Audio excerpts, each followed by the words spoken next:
It was about a year ago that we dedicated an entire vPub session to talking about worm tubs. The trouble back then is that I was just sharing it from an enthusiast perspective, my kind of minimal knowledge.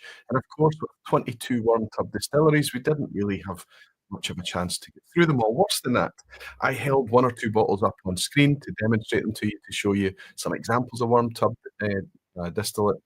And I think that you were expecting me to uncork them, and I didn't uncork them, and that wasn't very cool. So I'm gonna make reparations for that tonight. We're gonna talk about a couple of distilleries that we didn't talk about last time around.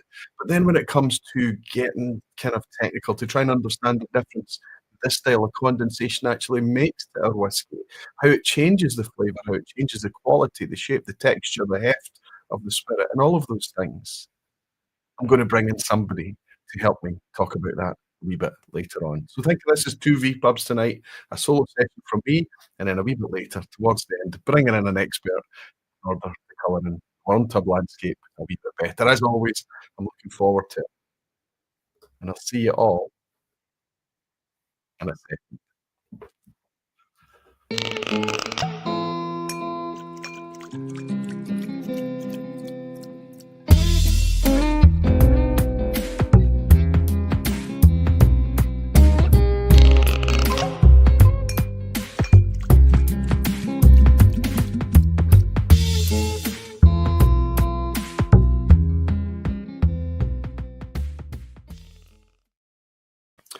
Hello, whiskey folk. Hello, everyone. Welcome to another Thursday night. Welcome to the vPub. I always forget to mention that, as we're doing that wee intro, one of the reasons that I've kind of let the intro go a wee bit longer before I run the kind of opening sequence there is that I'm still getting this weird software issue where we get the audio dropouts at the beginning, and I still can't get to the bottom of it. If anybody's got any insight, please let me know. I suspect that at some point I'm going to need to invest in some new hardware, and maybe that'll just take care of it, and maybe that's what the issue is. However, we continue as the stream kicks on, and hopefully the audio dropouts aren't as bad. Welcome, everybody. Welcome to Thursday night. Let's just talk about last weekend ever so quickly. Incredible. Knockout, stunning, wonderful, amazing, just a brilliant, brilliant thing to have happened. I'm talking about the Independent Spirits Festival that was held in Leith, the premiere for the Independent Spirits, a whiskey series. That was held on the Friday night, and then obviously the public premiere was held during the festival, or just before the festival. So Scotsman Theatre, very small venue on the Friday night, and then a bigger theatre, Thomas Morton Hall, at Leith Theatre, in order to get 200 people into there to watch each episode of the thing just on the run up to the festival. Wonderful to see, fantastic support. Both the movie and the theatre was sold out by the time it went live.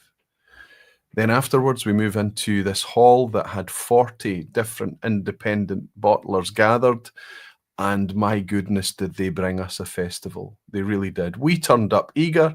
They turned up ready.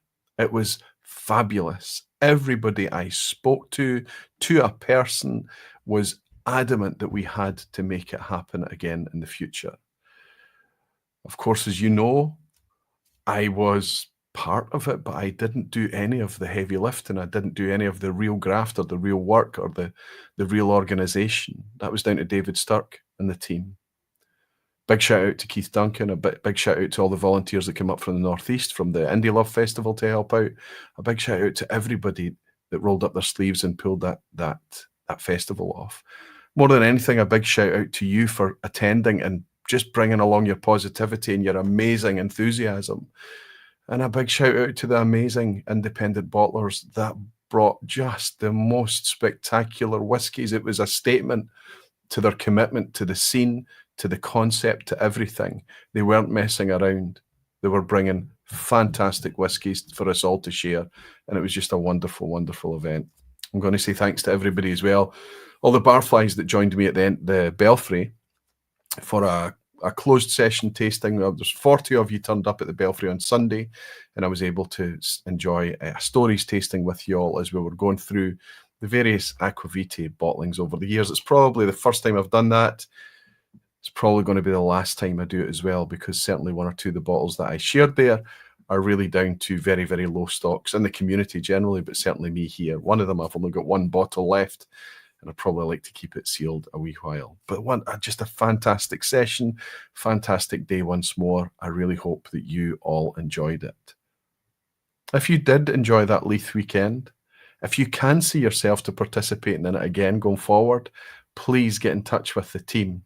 Get onto the Facebook group, email them, tell them what you thought about it, tell them how much you loved it, and tell them that you'd love to come along and attend in the future. Hopefully, we can get the similar feedback from the independent bottlers, and we can maybe have something, excuse me, that can endure for the future.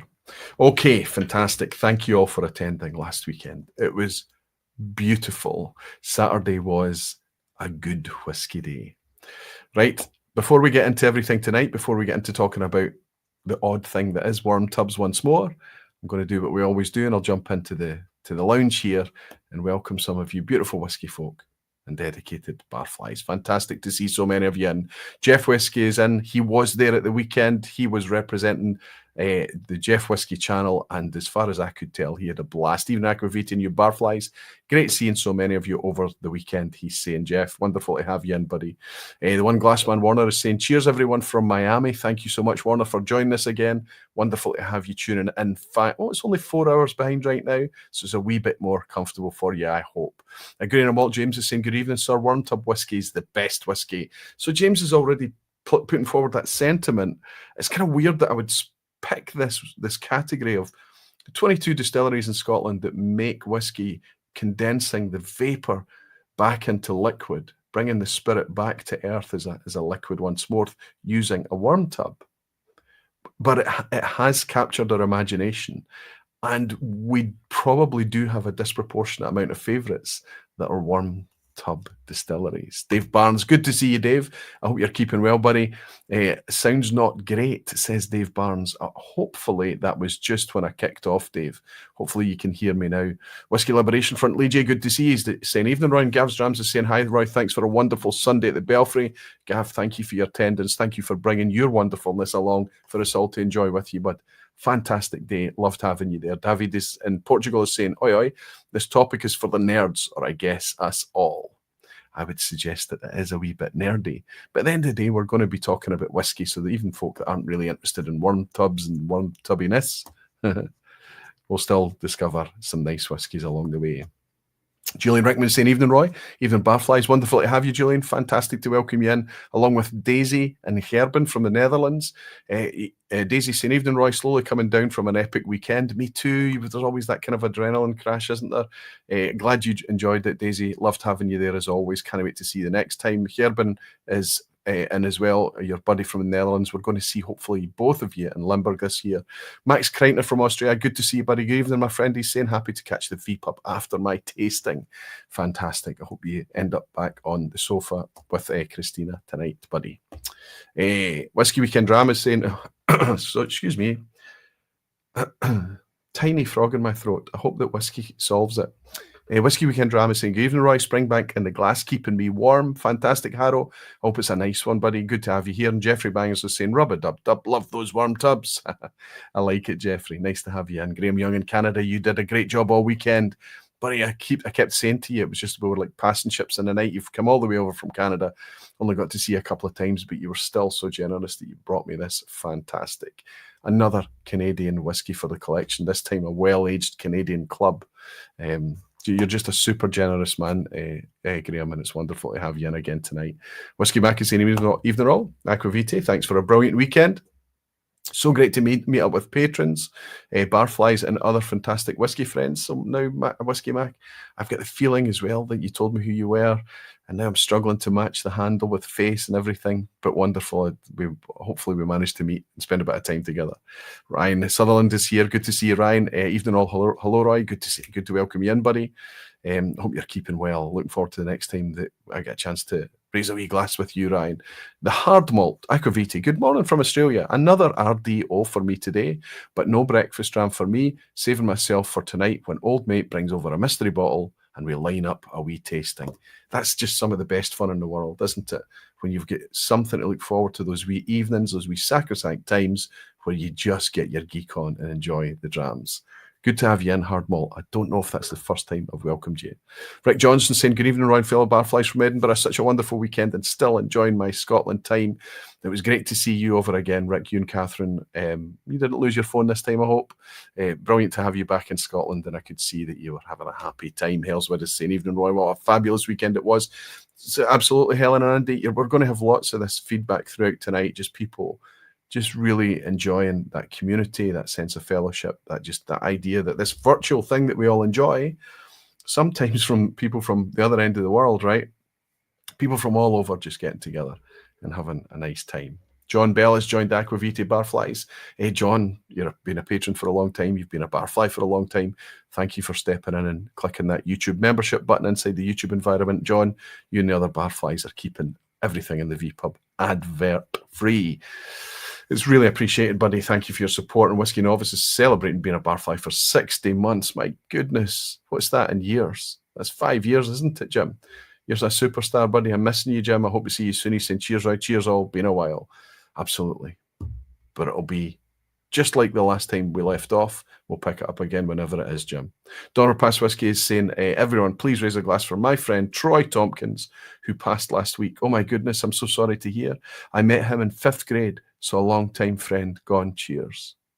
Buddy, I'm so sorry to hear that. Thank you very much for bringing me a wee dram so that we can all raise a wee glass to Tim, Donner Pass Whiskey, who's missing his pal, Troy. To Troy, to you as well, Tim. I hope you're well. Cheers, buddy.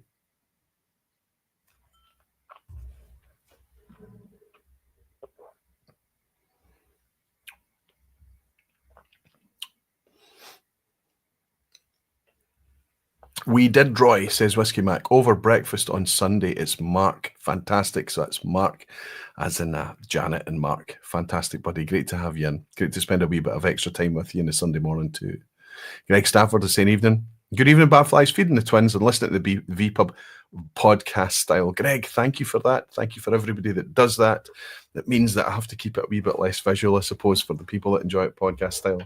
But I really, really do love it. Thank you, Greg. And the Hard Model saying it's Timothy H. YouTube seems to choose my channel profile at random sometimes.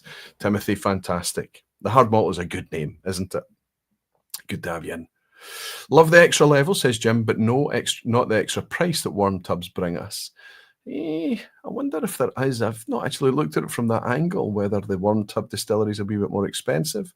I think some of the ones that I'm going to speak to you about tonight are not measurably more expensive. Jesse Artanzalo saying, good evening, Agraviti and Barflies. Good to have you in, Jesse. It's always fantastic to welcome you here. Barry Hislop, who was there at the weekend, is saying, evening, Roy and Barflies. He's bought me a dram to say, great to see you all again in Leith. Greatest drams and conversations, but a few too many pies for me. That was a wee in joke. We had to be careful that we didn't have too many pies during the day. Looking forward to another informative vPub, says Ian Williamson, as he celebrates being a barfly for the last 3 months. Thank you for your support, Ian. Thanks to Tim. Thanks to Barry Hislop for your drams. Cheers to you all. I've got a boring whiskey in the glass. Probably, if I want to be cruel about it, probably one of the least interesting, least enjoyable whiskies that I have on the shelf. And this whiskey is one that I bought for a vPub many years ago, a long, long time ago. And you can tell by the level that I'm not getting through it particularly quickly. And the reason that I bought that is because I believed this to be a Balmenach. Balmenach's a 200-year-old distillery, one of the first to be licensed in Speyside, owned by Inverhouse today, one of the 5 distilleries that they own. And of course, it's in the lineup tonight because it's a warm tub distillery. There are next to no official bottlings. There's an occasional Dottie release from 20 years ago. There was one that was released in the 1990s, I think. Generally speaking, certainly under current ownership, because of how potent a malt this is in blends, such as Hanky Bannister, they don't release any of it as a single malt. Occasionally, you'll find some traded on the broker market. You'll get indies releasing a Balmenach now and again. It does happen. But even in the indie scene, there aren't a lot of Balmenachs going around. Keep your eye open, you can get them. I picked this one up because it's the one that's often mentioned in the Malt Whisky Yearbook as an official representation of Balmenach. But there's a good chance that it's just labelled as Highland Single Malt Scotch Whisky. Branded 12 years old as Deerstalker at 43% ABV.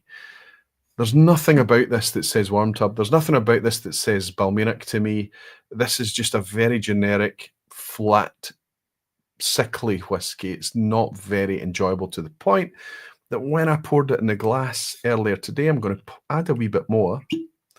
Glutton for punishment, but I'm doing it for a reason.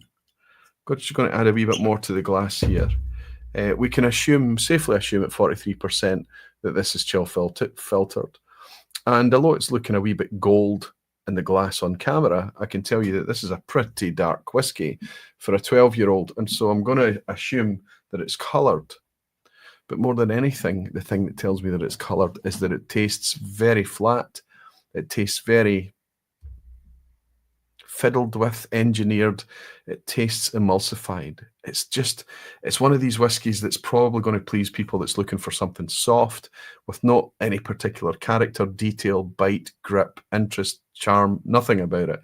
It's just one of these whiskies that's designed more for consumption rather than flavour enjoyment.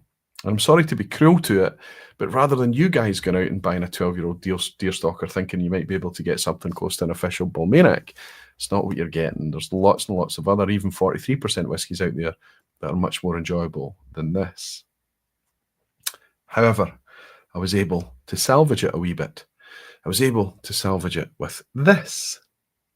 This is pure, unadulterated, natural Balmenach. This is a 10-year-old, so it's a couple of years younger than the single malt in that Deerstalker bottle. I'm just going to add a wee bit more to it. I'm going to put far too much in this glass. I won't be drinking it all tonight, but it's just to show you what we can do here. Here's the coloured Deerstalker on my left, in my left hand, on your right. And on the other side, the much, much paler, hopefully you can notice that, we have the SMWS Balmenach. What I love about this one, it's fizzy and it's effervescent. It's got a gorgeous mouthfeel, a gorgeous texture. It's 59.8% ABV. It's the type of thing you would be reaching for water for, because the 10 years it's been maturing. It's been maturing in fairly inactive wood. This is from a refill ex-bourbon cask. This is 48.96 from SMWS. Petals and Porridge. You'll tell by the branding of this bottle that this is the old branding, and I've had this on the go for probably 3 or 4 years. Does it tell us a bottling year on this? Distilled in 2007 at 10 years old, so this could have been a 2018 release. So this has been around for a long time. Actually, if I remember well, this is a bottle that I got free from SMWS once upon a time during a renewal. I'd renewed my membership when there was a bottle offer on.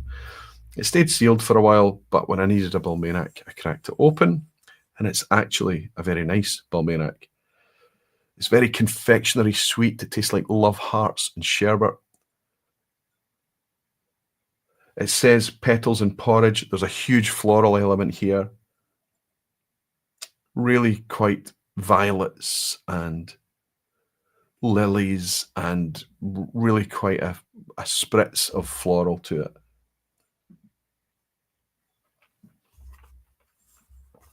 Lots of ABV too. Touch too much ABV, you might say. Still a wee bit of elbows and knees about this one. It can do with being attenuated a little bit with a bit of water, but I'm not going to do that tonight. Here's what I'm going to do. And I encourage you to do this at home. Now, I haven't really done anything here that's particularly scientific. I'm just having fun. Let's remember that I started with that Deerstalker that we only think is likely to be Balmenach. We're not sure. It's 12 years old. And what I've just done is I've dumped a huge dram of 10-year-old that we can guarantee to be Balmenach into the glass. Why have I done that? Well, the 10-year-old, as I say, is a wee bit shouty, still a wee bit youthful, but there's a lot of vibrance and there's a lot of life to it. There's a lot of character in there. And we've got this 12-year-old that's a wee bit flat. Now, I did this before I went live tonight to make sure that it would work out okay. I covered it with a cover for a little while. Just had one of these kind of acrylic covers sitting on top. And I have to say that for the little drop of liquid that I did it with, it really brought it back to life.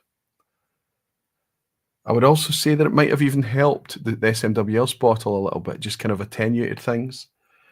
I'm not sure that a 50-50 is the right mix.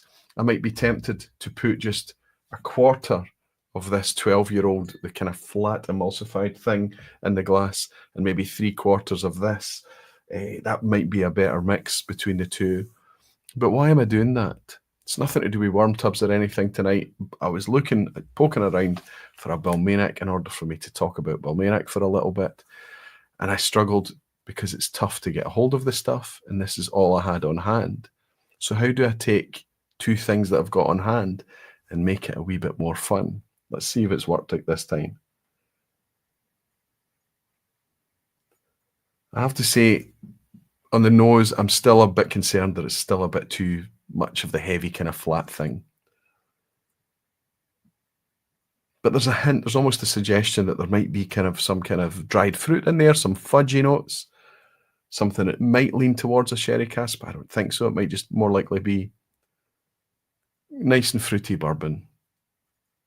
But there's an element of richness there. The floral side of the SMWS one is coming through quite well. And we've just got a really nice kind of plump fruit thing. Cheers.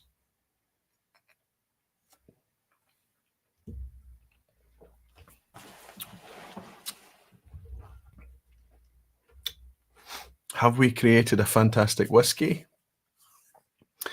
Jury's out, I'm not sure. I think we've genuinely created something that is better than either of the individual parts. And if we were to discover that 12-year-old Deerstalker was indeed a Balmenach, we're still sipping a single malt. We've not made a blend. We've not made a blended malt, and we've not made any kind of blend. It's still a single malt. It becomes a 10-year-old because 10 becomes the youngest component in it. But that wee glass that I've made is a hell of a lot better than the two that I started out with, in my opinion. I encourage you to play around and do these types of things at home, especially when it's liquid that's kind of going to sit around. I mean, look at these levels. I've showed you both these levels. This Balmenach has been open for a long time, the SMWS one, and the levels are very high. Maybe the type of bottles that the Infinity cask ends up enjoying rather than me enjoying them. Ryan Sutherland is saying Balmenach in my eyes is heavily underrated whiskey. Listen, everybody that loves whiskey, we're almost unanimous about Balmenach and how much of a hidden gem it is. It's almost one of those kind of under the radar type distilleries. But as soon as you get to know the spirit, as soon as you get to understand it a wee bit better, and as soon as you do get a chance of some, usually through indies, of course, has to be through indies, we actually start to fall in love with it. But what I want to ask, Ryan, and it'd be a good thing to ask you, because if we're talking about worm tub distillate, one of the things that we're looking for is heft and weight and body, all of those things. Maybe some sulfury components, sulfury elements that can be harvested or attenuated, that type of thing in the distillation process, even before it hits a cask. But one of the most common things that we hear talked about when we talk about worm tub distilleries is a meaty element, a meaty component. That could be meaty as in like savory. It could be meaty like sweaty. It could be meaty like literal meat, or it could be meaty like umami or stock or bouillon cubes in America, stock cubes in the UK. That kind of meaty sense to it. It's one of those odd things that you wouldn't think would be anywhere near whiskey, but sometimes when you detect it, it's difficult to taste past it, and it can be delicious. It can bring real character and density and interest to the glass. But I want to ask you, is in your experience, Ryan, with Balmenach's Meaty, I have to say, and it's entirely based on the two bottles that I have, I'd be reaching to suggest or put down Meaty as a tasting note for either of these. And that remains consistent as I mix the two of them in the same glass. Maybe at a stretch, maybe you might find yourself walking ever so slightly into some mild kind of savoury territories. But this is far more fruit forward, this glass that I've got in front of me. However, I can tell you from experience, the one that's most vivid in my memory was, I think, during lockdown. I think it was a single-digit age statement Alistair Walker frequent flyers bottle. And it wasn't obviously or overtly meaty. It was a cast strength on the first arrival. But if you sat with it, or if you sipped it in contrast with some other things, there was a really lovely meatiness that came about through texture, through flavour, through nosing, and eventually it got to the point that you couldn't taste past it.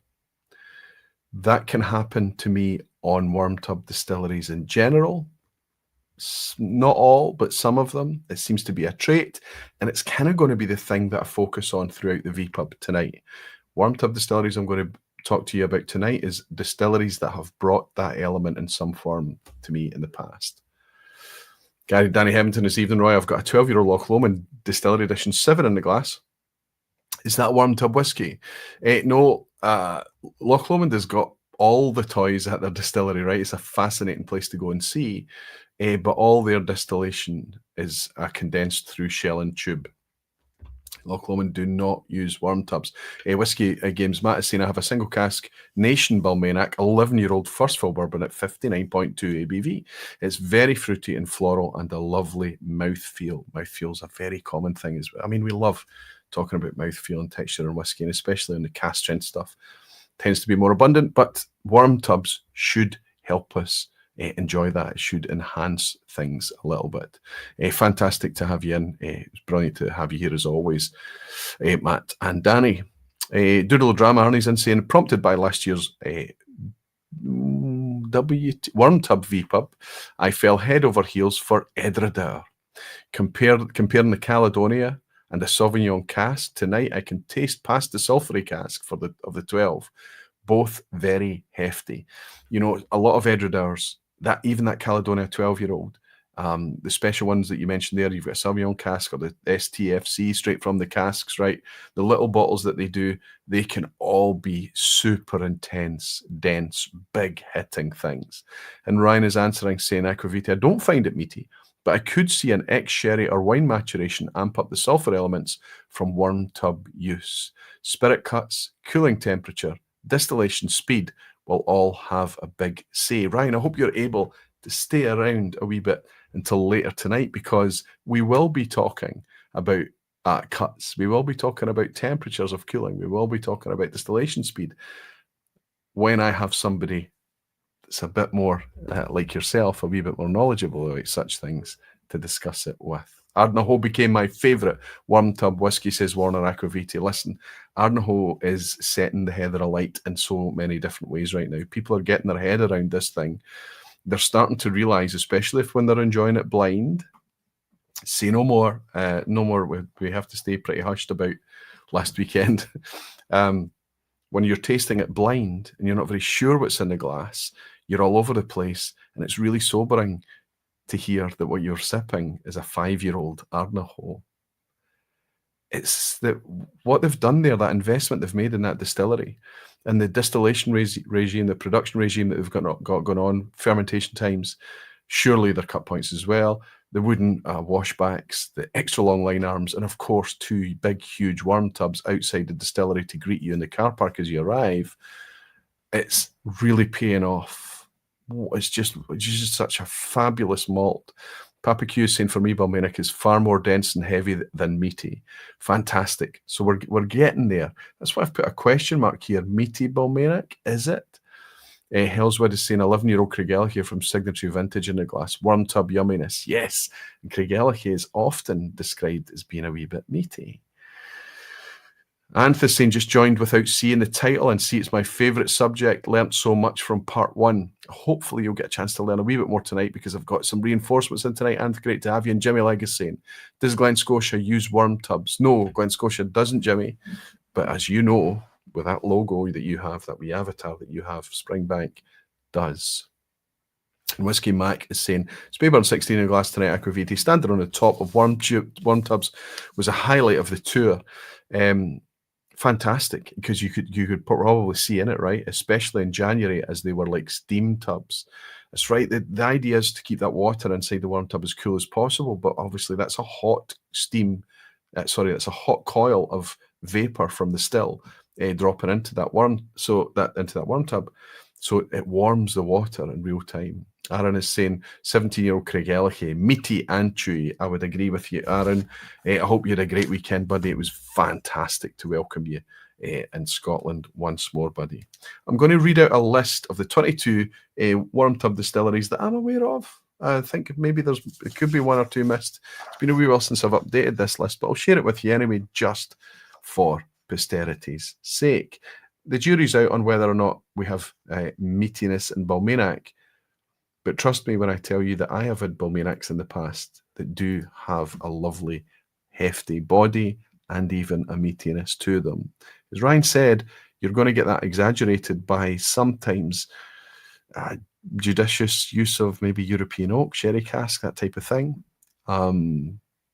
Look out for it. There's not a lot of Balmenach around, but you can get it. Here's a list. Ardnahoe, of course, as we've mentioned, Ballindalloch in Speyside, Benrinnes, Brora, Glenkinchie, Cragganmore, Dalwhinnie, Glenelgin, Mortlach, Oban, Royal, Lochnagar, and Talisker.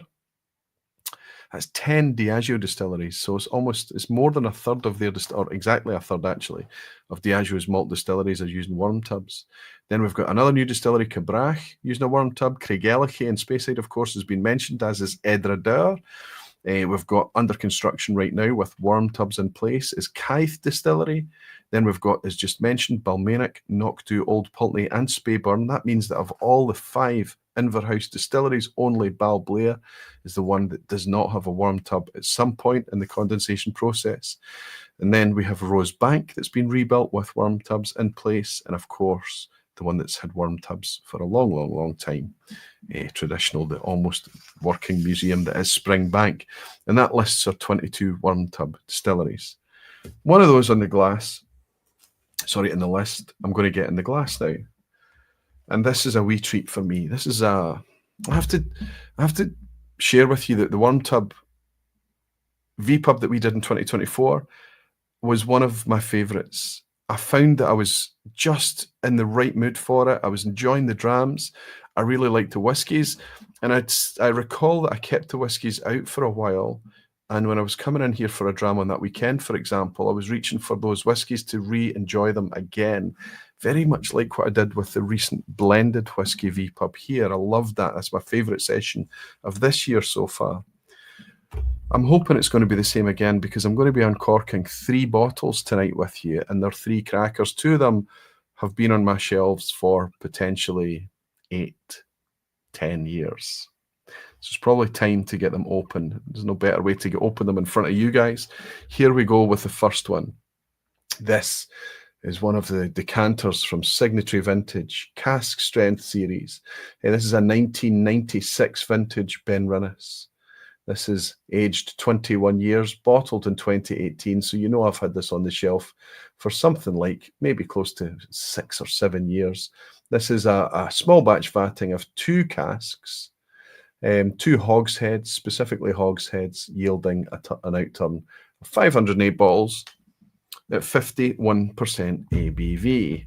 Now, this was a lockdown thing for me when I was kind of going around and trying to get my hands on Signatory vintage decanter stock, because not all of them are guaranteed to be fantastic, but some of these over the years, especially this 1990s stock, has been really, really fantastic for me. Think of the Kleinliches, the Dilluins, the Longmorns, and of course this one I've got in front of me, Benrinnes, some fantastic Kalila and things too. But during lockdown, these things went nuts. So despite me looking to try and bolster the shelves for these, the prices stayed just a wee bit out of reach. However, we're starting to notice that in a very general sense, whiskey's coming back to us. And these are, things are softening again. There's a sticker on the bottom of this that suggests I might have bought this one at auction actually, but I really don't think so. I don't remember buying this at auction. Regardless, it's been on the shelf for quite a few years and it's about time it was set free. Let's see if we've got any meatiness in our Benrinnes. We have to be careful with signatory corks, these decanter corks. That's a good one. Solid. Smells good. Let's get it in the glass. What were you doing in 1996? I hadn't even met my wife in 1996. I'd met her, but I didn't really know her. Okay. 51% ABV. 21-year-old distillate. It's been in that bottle a long time. Probably needs a wee bit of breathing space. But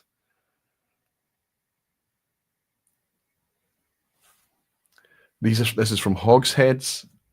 And I know that I'm looking for it. But I suspect it's here. This needs a wee bit of time. This will open up. It feels like it's just a wee bit tight right now. But it's got that magical, ever so slightly. There's other things in here as well. There's really nice orange oils and some sweet, rich citrus. There's also there's a sense of this is quite a mature whiskey. There is a wee bit of that kind of dusky, fusty element to it as well. But there's a kind of umami note here. I'm looking for this. I'm hoping to find it. I really want to find it. But it is here. It's a wee bit like pork fat or sweat or something of that ilk. But it's light, and right now it's the lighter notes. It's the fruit that's kind of fighting. That's what's kind of shouting out of the glass. It's going to be a pleasure to just kind of leave this sitting for a little while and come back to it. Benrinnes is one of the most fascinating distilleries in Diageo's portfolio. The only official bottling that we have, I don't know if I have one in hand, is a 15-year-old Flora and Fauna, 43% release. It's not too expensive. You should be able to pick it up for about £65, about that order. And it's a good wee sipping whiskey. It's a shame it's not natural like all the Flora and Fauna, but it's decent nonetheless. It's quite heavily sherry leaning, but it often has that really quite interesting, heavier, more dense, more sweaty, more sulphury lick to it that Benrinnes can often be known for, especially when it's in kind of more sherry-leaning casks. This just says Hogsheads, so the only thing that we can assume from that is that the thing that it's had before, it's had Scotch whiskey in it before. So it's probably going to be refill Hogsheads. It could be sherry Hogsheads. The nose to me suggests a wee bit of sherry, honestly, but quite light, sweet orange. I'm definitely getting that kind of stock thing. Anyway, let's have a wee sip before. Not giving it the time it deserves, but let's have a wee sip. Cheers, everyone. 1996 Benrinnes.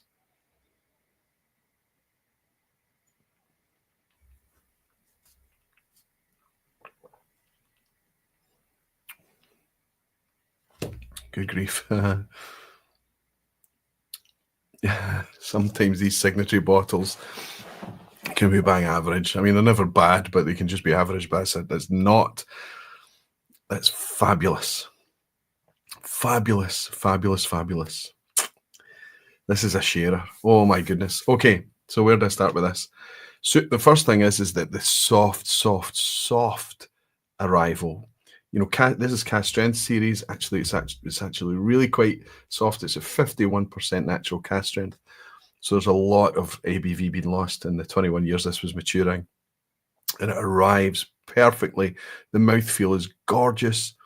I never get any sense of that on the nose, of course. It's not until you sip the thing that you get that lovely, soothing, coating arrival. Really soft, sweet clementine and citrus. It's a wee waxy note kicking around now. It's just fantastic. Let's go in again. Another wee sip. Just wonderful stuff.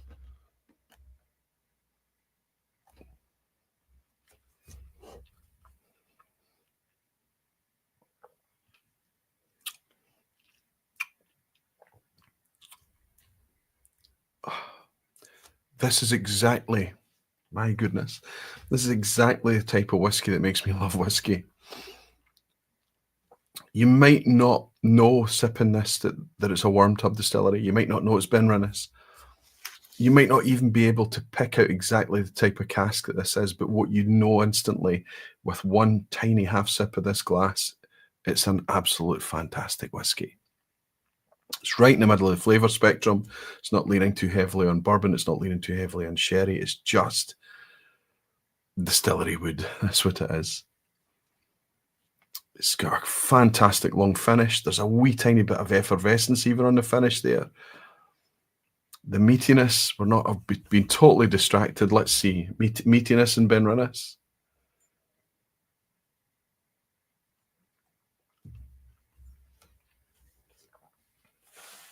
Oh no, I can't. Maybe at a stretch, maybe, but not really. Real interesting thing about Benrinnes is that around 2007, Benrinnes changed its distillation regime. It was very, very similar, although not identical, to Mortlach, which is its fellow Speyside under Diageo.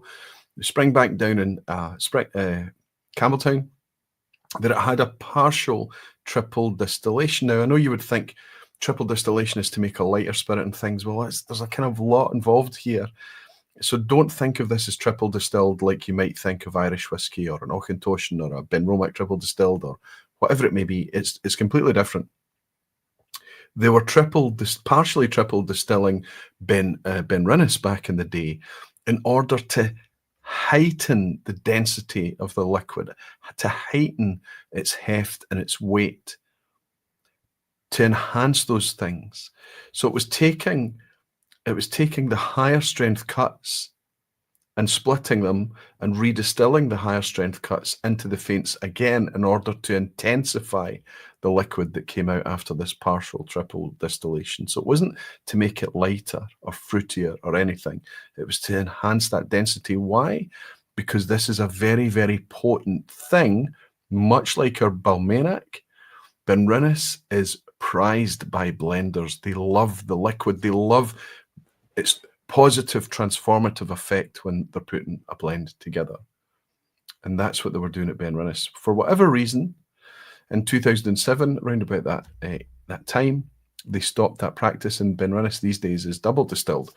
So the flora and faunas, if you have a vintage flora and fauna that's been on the shelf for a wee while, it's a good chance it's partial triple distilled. But if you've got a much more modern Benrinnes, that's a vintage of 2007 or newer, then it's likely to be double distilled. One for the geeks, right? Doodle Drama saying 1996, I was 5 and probably learned how to play the recorder. Whiskey Games is saying I moved to Scotland in 1996 and it started to appreciate whiskey. What a great life choice to come here. That's nice of you to say, Matt. You're a lovely man, and it was absolutely brilliant to see you at the last weekend as well. And Arnie as well came through. Arnie picked a really quite intense festival for his first ever festival, Doodle the Dram. But he seemed to be very happy, and I saw him smiling. It was great to see him. Rick Johnson is saying, need to head to bed. Oh, he's still in Scotland, but he's travelling. I need to head to bed to get up early for a Blair Athol distillery visit tomorrow. We'll look forward to catching the rest on replay. Cheers all. Well, if you're at Blair Athol, you're going to maybe have your chance to get your hands on a Benrinnes, certainly from Diageo, but also the one that's coming along next, Rick. Fernando's saying, Roy, I join you with a Benrinnes 10-year cask strength, a 57.1% ABV. Fantastic, Fernando, 100 proof. A vintage cask series from Mossburn. Simply delightful. Wonderful, wonderful stuff. I'm glad you're enjoying it too. Petehead is saying, he's speaking to Detour via Aquaviti headquarters. He's talking to Graham Young, isn't he? David Lorenko is saying 1996. Kindergarten for me, but I may have had a finger in my dad's whiskey already, as both found it fun. Lol. Fantastic, David. And it's nice that your dad encouraged you from an early age, I suppose. Jimmy Legg is saying, every blind drama I have for the rest of my life, I'm going to guess is Benrinnes. Well, even a broken clock, right, Jimmy? Whiskey Novice Jim is saying, not to say that shell and tube condensing is wrong or bad, but worm tubs just bring a layer of tradition to whiskey production, in my opinion. It's how whiskey was made. It's almost at its purest. And Hellswood is saying, Andy left the RAF that year. Crikey, so long ago. It was. I mean, 1996, next year that'll be 30 years ago. It's terrifying to think. And Clit's saying, I'll have a first pour of my first Benrinnes to go along with you, the signatory 100 proof 13-year-old. And I've got a wee dram come in from Christoph as well. Time for bed, see in the replay. Christoph, thank you very much for buying me a dram as you disappear off to bed. And now that you're picking it up on the replay, I hope you're feeling fresh. And it's nice to have you back again. Here's to you, Clitston, your first Benrinnes. And here's to you, Christoph. Thanks for buying me a dram. Cheers. We've also got Shane Brogan celebrating being a barfly for 27 months, alongside Multifaceted for 12 months, and Ian Williamson for 3 months. Ian is saying, looking forward to another informative vPub. Thank you, Ian. Free the Worm, Tub 10, says Multifaceted. I'm glad to catch the vPub live while making dinner, says Shane. Great to have you in, guys. Thank you very much for your support as barflies. Okay. Major Nut is insane. Last year I ended up with an Ardnahoe Caledonian after the Worm Tub vPub. See what I end up with this time. However, I need to leave. Cheers, see in the replay. Major Nut, if you do pick up something after watching this vPub, I hopefully like that Ardnahoe that you picked up, that it ends up being something good. I'm going to put a wee cover over this very, very precious glass of Benrinnes. Some of the drams I pour tonight, I'll be driving tomorrow, will be in the spittoon, but that signature vintage one will not be. I have to say, if I'm honest with you, I'm not going to say something that isn't there. If there is a meatiness there, it's very, very light. There is a very, very kind of light, savoury element to it, but only because I'm looking for it. And if I didn't know if I was sipping Benrinnes, I think if I was taking notes, I'm not convinced for sure that the tasting notes would lead me in that direction. So we're still looking for that meatiness, aren't we? I wonder if we're going to get it with this next one. This is the one that triggered a few of you the last Worm Tub vPub that I did in 2024, because I held this bottle up on screen and I think you got excited that I was going to open it. But instead of opening it, what I did is I had a Decadent Drinks Mortlach 10-year-old instead, a cast strength version. And I think you were hoping that I'd open this. Let me tell you about this wee bottle. I do have a short relationship with this bottle, but this is a Flora and Fauna Mortlach. It's still sealed, as you can see, and it's been sealed for a long time. I've had a couple of these over the years, and I've had really, really fantastic. There was a time when the Whiskey Rev and I opened one of these together, and he described it as being gloopy. He talked about, despite it being 43% ABV, he talked about it having such a really, really gloopy, thick texture when he was sipping it. And I remember at the time us just really, really loving and enjoying texture and exploration of texture in whiskey. And I immediately started to go out and seek more of these, picking them up at auction. And back in those days, you could pick them up reasonably cheaply, sub £100. I'm not sure what they're going for today. But the last bottle of 16-year-old Mortlach that I opened and enjoyed was not as good. It was a wee bit flat. It was certainly much thinner. It was closer to our Balmenach Deerstalker than our Balmenach SNWS, if I can make that comparison. Okay, this is different. Yes, there are bottle codes on these Diageo bottles, but I'm not going to pretend that I know what they mean. I've got no idea what the vintage of this is. Diageo being Diageo, don't tend to share that, but often the way that they're labelled the back of the Flora and Fauna bottles can give people a bit of a clue. So there you go, there's the barcode ending in 4455.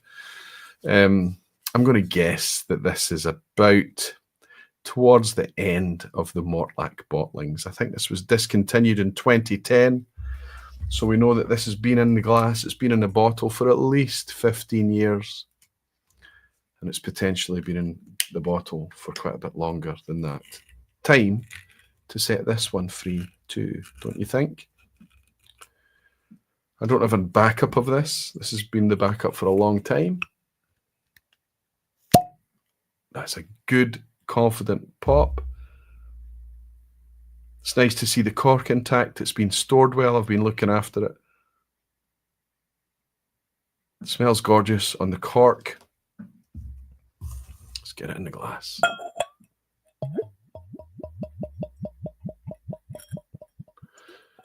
Now, we have to assume that with no statements on the bottle, 43%, we're going to assume that it's chill filtered, sorry.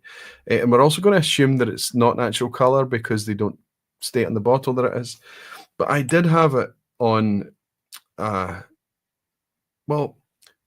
in Germany, the flora and faunas, when they were shipped to Germany, they would have to have a label stating mit Farbstoff if they had caramel colour in them. And the flora and faunas that I've discovered in Germany never carried that statement. So it could be, it's possible that the flora and fauna series from Diageo is natural colour, as has been suggested to me. However, without a statement on the bottle, we're left guessing, and it's a shame. This is a fairly dark whiskey, but it's not so dark at 16 years old to be absurd. It's not obviously coloured. So now we ask the question, before we move into our guest session, has our Mortlach got any of that meaty worm tub goodness? Let's hope so.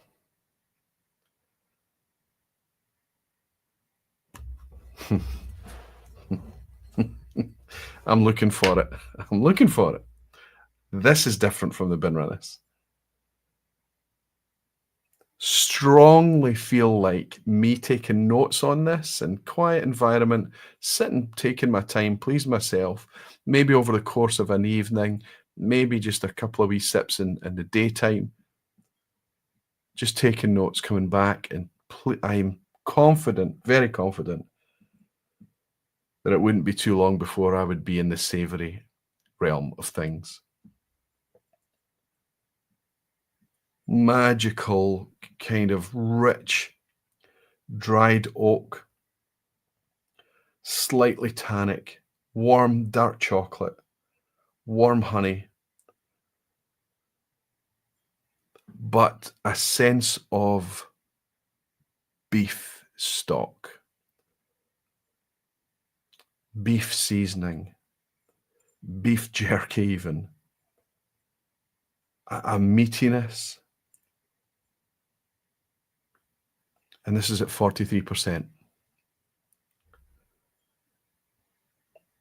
But it's there. It's there. You can see that at 43%, the advantage is I'm getting my nose right inside the glass, right? Moist tobacco, fantastic nose. Really aromatic. Insanely communicative for such a low ABV bottle of whiskey. This bottle is what made Mortlach a legend. Diageo's been trying to cash in on that discontinuation of 15 years ago, every year since, it feels like. Every relaunch of Mortlach has been overpriced, overgilded, clumsy as hell. Mortlach is best in the hands of people who love it. Just. Okay, let's have a wee sip.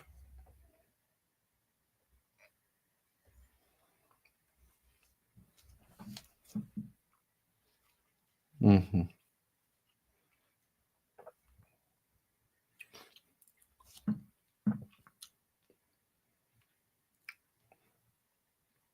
Yeah, so this is a big ask. I've gone from a cask strength signature vintage Benrinnes at 51% straight into a much younger 16-year-old. So what's that? 5 years younger Mortlach at 43%, not cask strength. And yet, because of the intensity of flavour, because I sense that these are good casks that's gone into this one, there's lovely oak spice on this. There's a huge mouth-filling richness to it.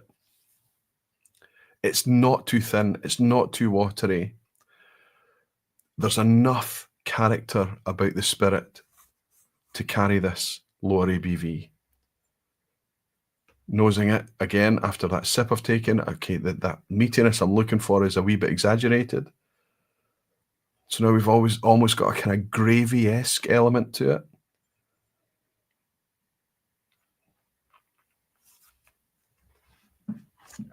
Lots of fruit, lots of plums, a jamminess on the palate, lots of that tobacco sense. Oaky spice again, kind of like a cedarwood thing. A little bit kind of ginger on the finish. And just all too easy just to kind of sink into that lovely, rich kind of leather and tobacco and funk and density. And yes, I'm using the word density when I'm sipping a 43% spirit. I'm a lucky man to have these bottles on the side. I think I'm a wee bit luckier now that the two of them are open and doing what they're meant to do. Engage with us. But that is, tonight, that's probably the only one that I would be confident making some notes, sipping blind, that it would maybe lead me into meatier quality tasting notes. Which is odd when you consider that the ABV is the lowest. Okay, we had a 43%, a 12-year-old deerstalker Balmenach earlier. We think it's Balmenach.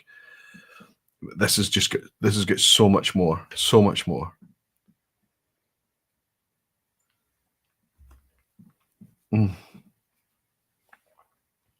Ridiculously Moorish too. My goodness. Jimmy Legg is saying, I had a good meaty Mortlachs and poor soapy Mortlachs.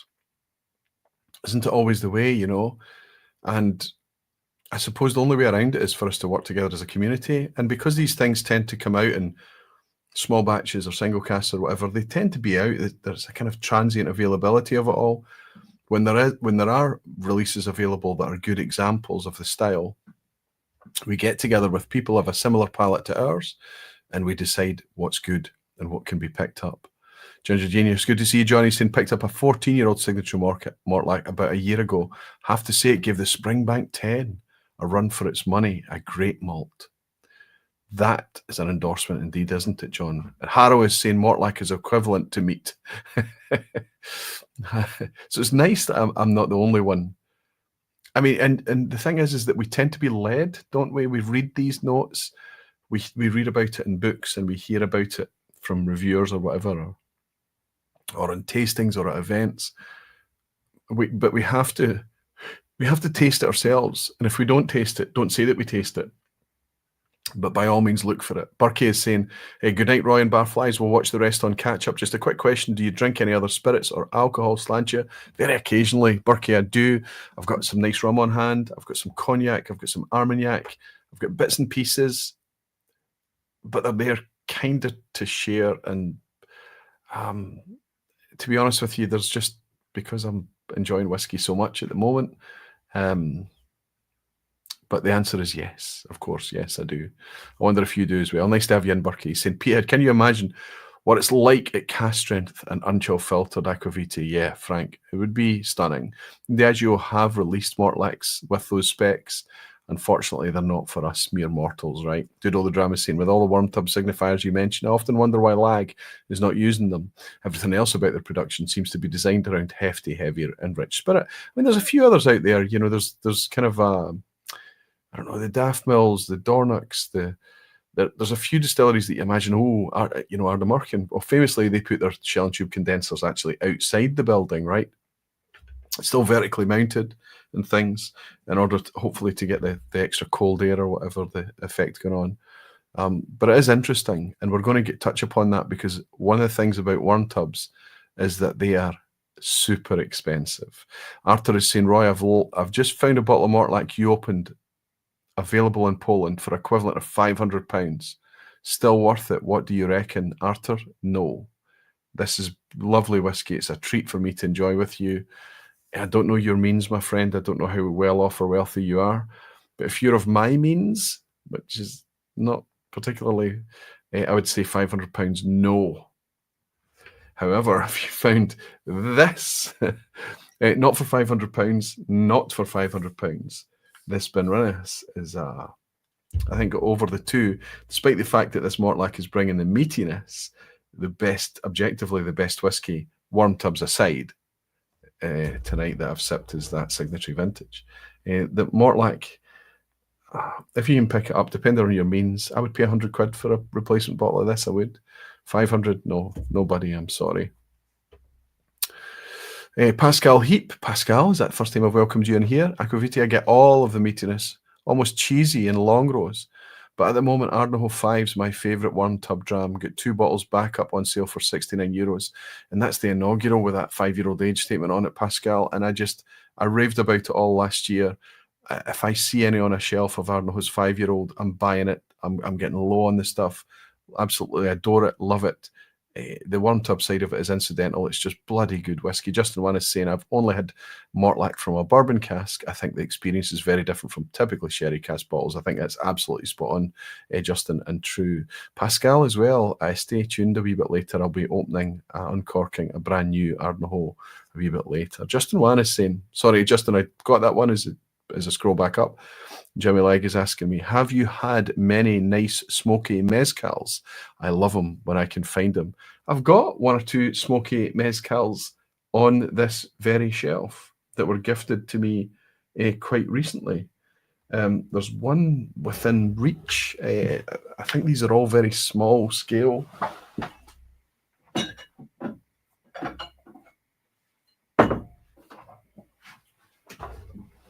Artisanal things. There's a red label one I've got that's really delicious.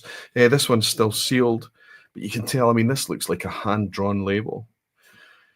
Rancho de la Luna. This is mezcal, artisanal, 100% agave.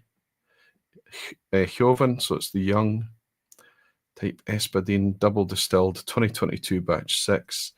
So there you go. I'm trying to remember who gifted me this, but it's about time this was opened. I will open it, maybe in a vPub, but not in a worm tub vPub, right? Anyway, we almost got close to our meatiness with this. That's the closest we've got to on the flora and fauna. I can't say it's profound. I can't say it's really hitting us.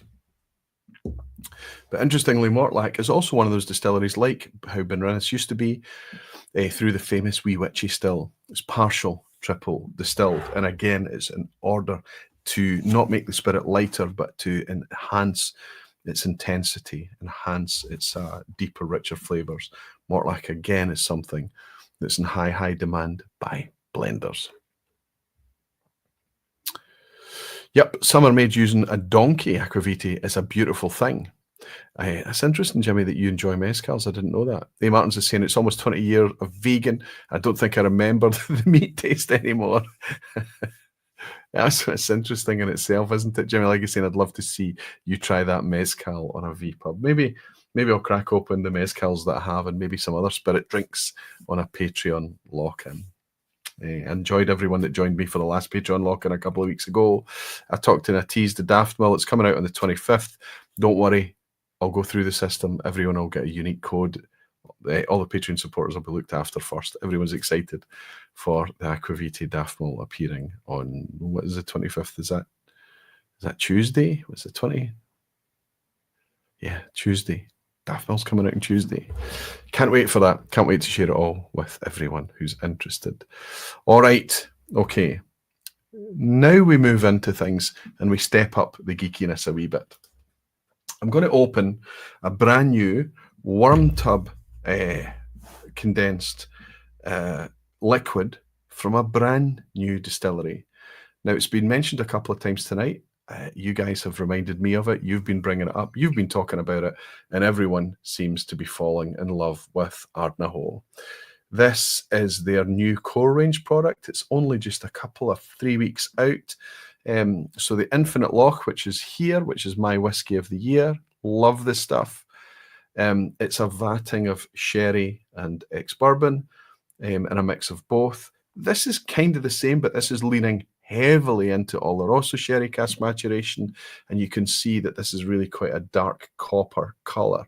This is quite a rich sherry forward Ardnahoe. I have tried this. I was able to try this. I've tried it a few times now. I feel like I've opened a bottle already. Doesn't feel like this is the first time, but I think it is. The Infinite Loch is £55 retail at 50% ABV. All the natural statements that we could ask for. Non-chill filtered, natural colour, beautiful, beautiful. We know it doesn't say there's no age statement on this, but we know the stocks to be, and if we inquire, the stocks tend to be 5 years old, and I believe it's the exact same for this new expression called Bolsa. This is Ardnahoe's Bolsa. I'm going to put this in the glass, but I don't want to drink this alone.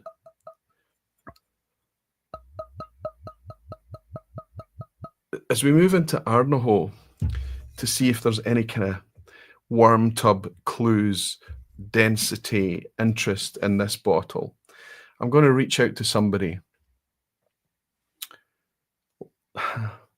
It's not easy to get a hold of somebody that knows about the difference between worm tub and non-worm tub. Let me explain why.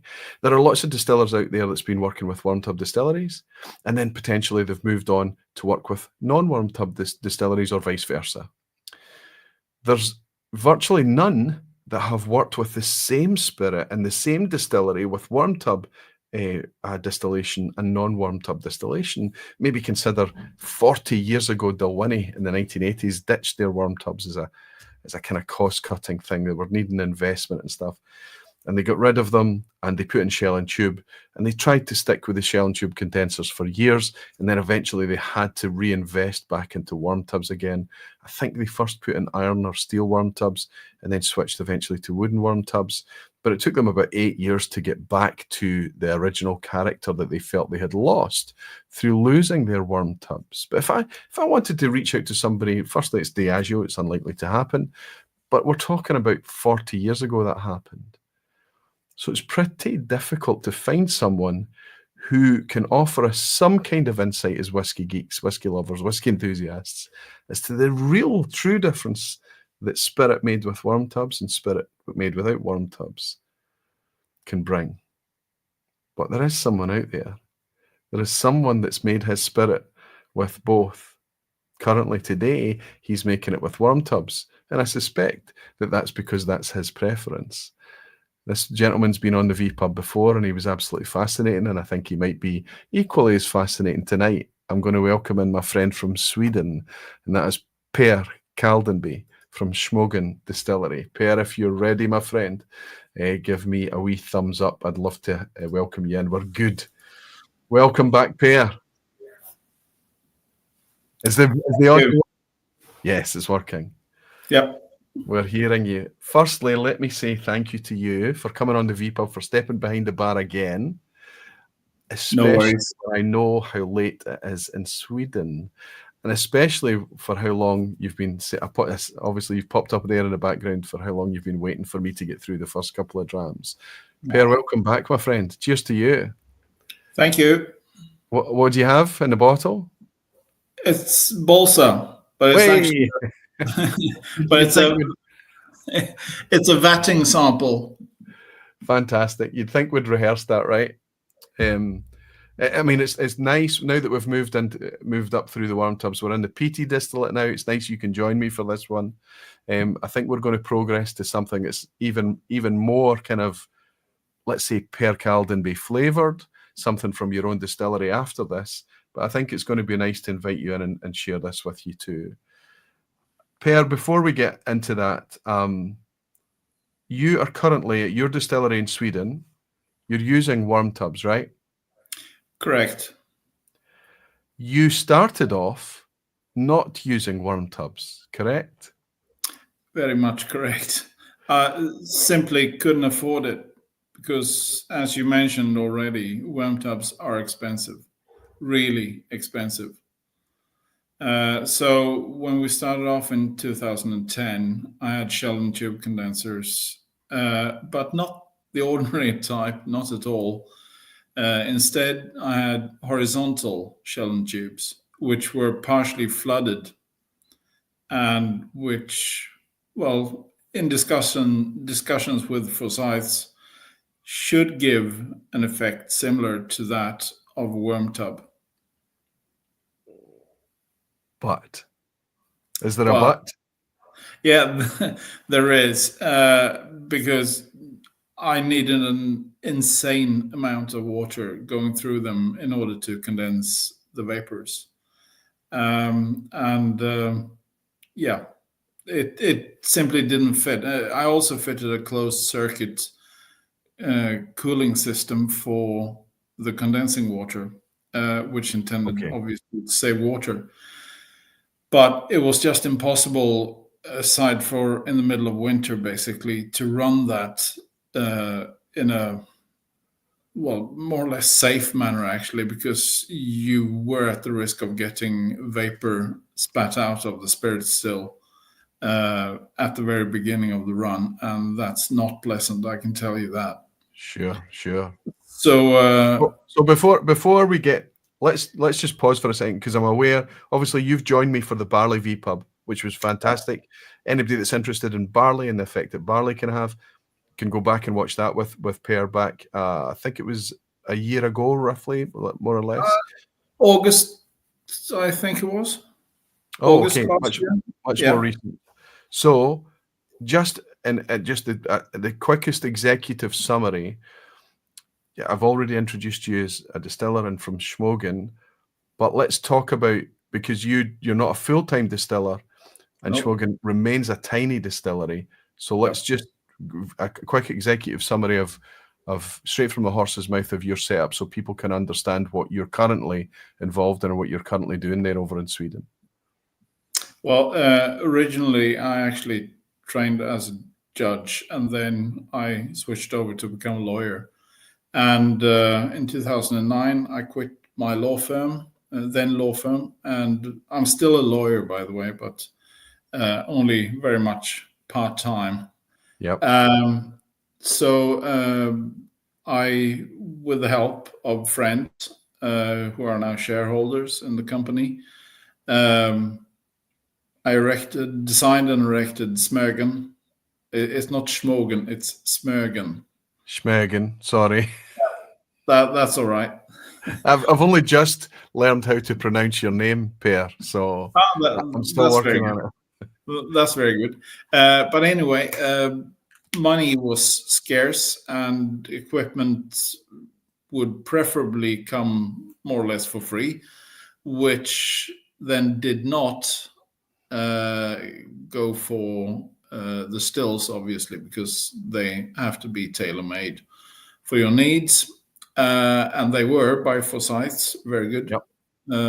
They're actually unusually heated by direct electricity rods, like a huge water kettle, basically, which gives me a sort of a roasting or toasting effect of the wash in particular, which then comes back to bite you, obviously, because of all the scaling on those heating rods from the yeast and stuff in the wash. But the wash still, first, one mash is for 225 kilos of malt, heavily peated malt usually, but not uniquely. So I get 900 liters of wash, and the wash still is 900 liters. So it's tiny, really, really tiny. So you're still filling something like one cask a week, or? Depending on the cask size, but one or two, yeah. Yeah. So the wash is about 7.5–8% in strength, typically. You get just short of 300 liters of low wines. And then that, with the faints, obviously, is charged into the spirit still, which is a 600 liter still. And originally, as I mentioned, they had those horizontal shell and tube condensers, which were there to try to mimic the worm tubs, because I really always wanted to have worm tubs. Go as classic as possible. Never mind the fact that it's heated by electricity. Sure. But by going with the electricity route, you need a very substantial cable coming into the building, but you don't need a steam generator, and that was a bonus as well. Got you. Keep stuff as simple as possible, because then it's not going to be likely to cost you too much money down the way or down the road. So the intention was always to produce a really flavorful, fairly heavy whiskey, heavily peated as well, typically, but as I said, not uniquely. Sure. Since 2016, I also produce the Ascain, which Yes. is from heritage barleys, and although this one is lightly peated, it will typically be unpeated. Actually, this is Golden Promise, by the way, 8 years old. Well, I think, is that not the one that a certain Jenny Carlson muled back from Sweden for me? Indeed. We should be raising a dram to our Jenny, right? Our favourite Swede, right? Sorry, our other favourite Swede. Important. So can I should just mention to this point to anyone that every time Per comes on, you know, there's a sense that we're kind of promoting his whiskey. We can't buy it.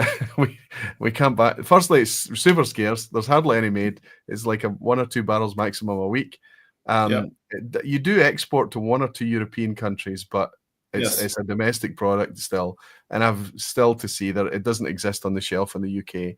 And the only reason that I've got any here is because in the other bottle that I'm going to share in a wee second has been gifted to me by my friend Stefan Novak in Germany.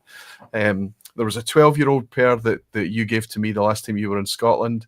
I told you what I did with that at the Independent Spirits Festival last weekend. I poured it for everyone that was interested, and everyone, even at a really, really intense place like that whiskey festival where we're trying all these fantastic things, the huge weight and density of that 12-year-old Schmogan that I shared with everyone, it was a huge, huge hit. But anyway, we digress. So that you're producing mostly peated. You set out to make as traditional a product as possible, as dense a product, as flavorful a product as possible. You wanted worm tubs, but you couldn't afford them, so you took the normally vertical shell and tube, and you put them horizontal, like Ardo Distillery and Speyside, for example, comes to mind. But the idea was a wee bit different from how they're using it. You wanted to try and mimic a worm tub condenser. So how long did you kind of carry on with that setup before you managed to get your dream? Well, I had the good fortune to start Smogan in good time in 2010, which means that the first bottlings started to be released in 2014 as a 3-year-old, and then sort of climbing up the age ladder. But that did give us a bit of money. So in 2018, late 2017, actually, I discussed with Forsyths to build worm tubs for me, because I knew at the time that the wash still condenser was getting seriously fouled up and basically needed renovation before long. Anyway, so given how few runs per year I actually do, it did foul up very quickly. But so something had to be done. But in fact, those 2 worm tubs, which by any normal Scottish standards are really small, but still quite substantial pieces of equipment, they actually cost more than the stills and the original worm shell and tube condensers did combined. Oh my goodness. Yeah. And then obviously, since I had to basically rework the layout of the condensing and spirit safe and receiver end of the distillery, I changed all of that as well. So it ended up then costing in excess of £150,000, which might not sound much, but remember that my equipment is very small. But these are just for 2 worm tubs? Yes. So you sent me some images in advance of tonight. I'm going to share these pictures just now. Well, you can tell me of what we're looking at here. Which one would you like to look at first? This one or this one is the wash still from a frog's perspective, and you from can the see the short line arm going into the worm tub, which is stainless steel, obviously copper inside in the coil.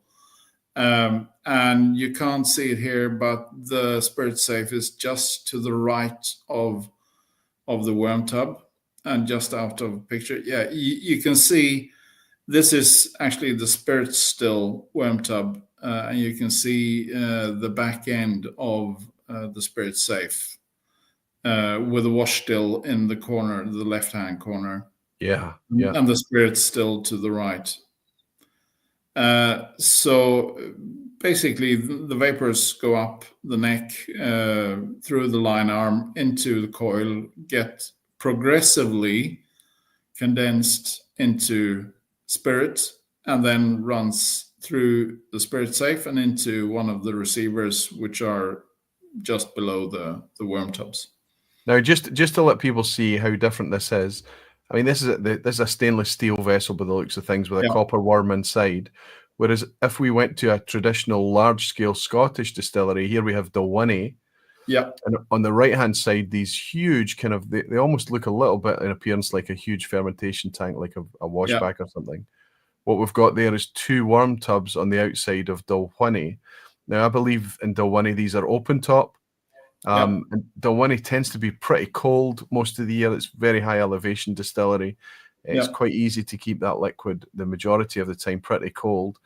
And this hot vapor comes in at the top and goes down the outside of the tub in the copper worm and down until it eventually condenses back into liquid to run through spirit safe into the receiver. So that's what we see. That looks a little bit like a slightly bigger version of what we see at Ardnahoe, for example. And when we think of worm tubs, that's what we tend to see. So what you've got here is a worm tub on a completely different scale that suits your requirements. £150,000 for these, though. That's quite incredible in itself. So can you walk me through the character of your spirit before and after? And all the stuff I've been talking about up till now is a look for a meaty quality, if I look for extra weight, body, sulfuriness, density, whatever it may be. Is that nonsense, or should it manifest? It depends on, I would suggest, other things than the condensers. The type of malt used would have some influence potentially. The fermentation time, potentially the type of yeast, obviously, but typically we're talking distillers yeast, and that wouldn't in itself give too much of a sulfury note. Although you do have a period at around, somewhere between 20 and 30 hours fermentation where you get quite a sulfury note from the wash. So I suppose if you distilled it at, say, 40 hours or something like that, which is possible, but still frothing more or less, you might get a sulfury note from that. But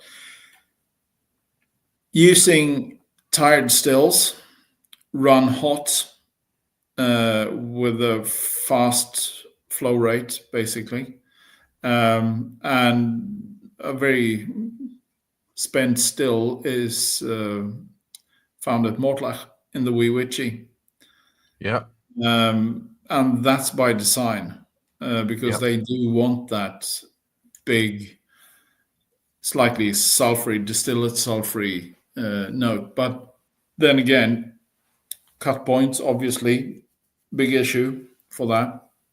You have to go fairly low if you have good quality stills and a controlled flow rate. You have to go fairly low with the second cut point in order to get really sulfury notes. I mean, I would have to more or less approach 50% or something, and I typically cut at about 60.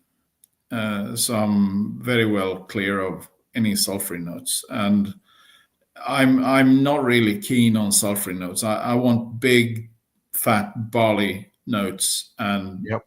an oily body, but I don't want sulfur, and I don't get that. So, and then obviously the big culprit would be the casks. Yeah. Well, when we talk about sulfur, when we specifically speak about sulfur, right? Sherry casks and even more so wine casks, because they're usually treated with sulfuric oxide, is it? Yep. SO2, in order to keep them fresh from bacterial. Which can foul the cask as well. But if someone's been too generous on the sulfur, or something's gone wrong, then you can get quite sulfury notes from the casks. And then obviously, if the casks have gone off in themselves, you can get all sorts of bad notes from them. Understood. If we were to, for the sake of tonight's discussion, just consider what differences we could see before it went into cask. Yeah. What kind of differences we could see in the spirit, because you're a rare example of someone who was distilling with shell and tube, albeit in a modified way. Yeah. And then eventually made a little bit of money to reinvest and get you your dream worm tubs that you always wanted. Yeah. Tell me you saw a difference. It depends on how you treat the whole system, because remember, this is a system. You can't just take one piece, lift it out, and then think that, well, this will change everything. Not necessarily so. I did change the condensers. Yes, they are very different, and they work technically much better, because unlike Dalwhinnie's worm tubs, mine are actually sealed and they're part of a closed loop. So now I can use that active cooling system, and I can set the temperature for the cooling water, which is at 15 degrees. So 15-degree water goes into the bottom of the worm tub, and then warmer water will leave the worm tub at the top. And obviously hot vapor coming in at the top and cool liquid going out at the bottom. And this means that I get a controlled environment, unlike with the horizontal shell and tubes and the vapor dragon that at times showed itself. But I mean, if anything, the shell and tube condensed spirit was slightly more spicy, slightly more sharp in its notes. But the notes, I would contend, are the same. They are the same. But from the worm tub, you would get a slightly more rounded, oily, if you will, character. But Smögen is quite oily from the early distillate as well. And by quite, I mean quite a lot. And with the worm tub, you would get less of that spicy, sharp sort of edge to it, and you will get more of a deep flavor progression, slightly softer, if you will. Well, I'm going to pour a little bit of the ash game, because this is worm tub, yes? No. Oh, okay, interesting. No. This is from 2016. There we go. 2016, and I changed to worm tubs in 2018. So this is still the old ones. So does that mean, because the other one I have is the bottle gifted to me by Stefan in Germany. Lightly peated Dante. Does that mean this is worm tub? No, that's from 2011. So that's very early on. Oh, So too bright, too bright. I don't have, because even the Schmogan that I gave away at the festival at the weekend to let everyone try was a 12-year-old.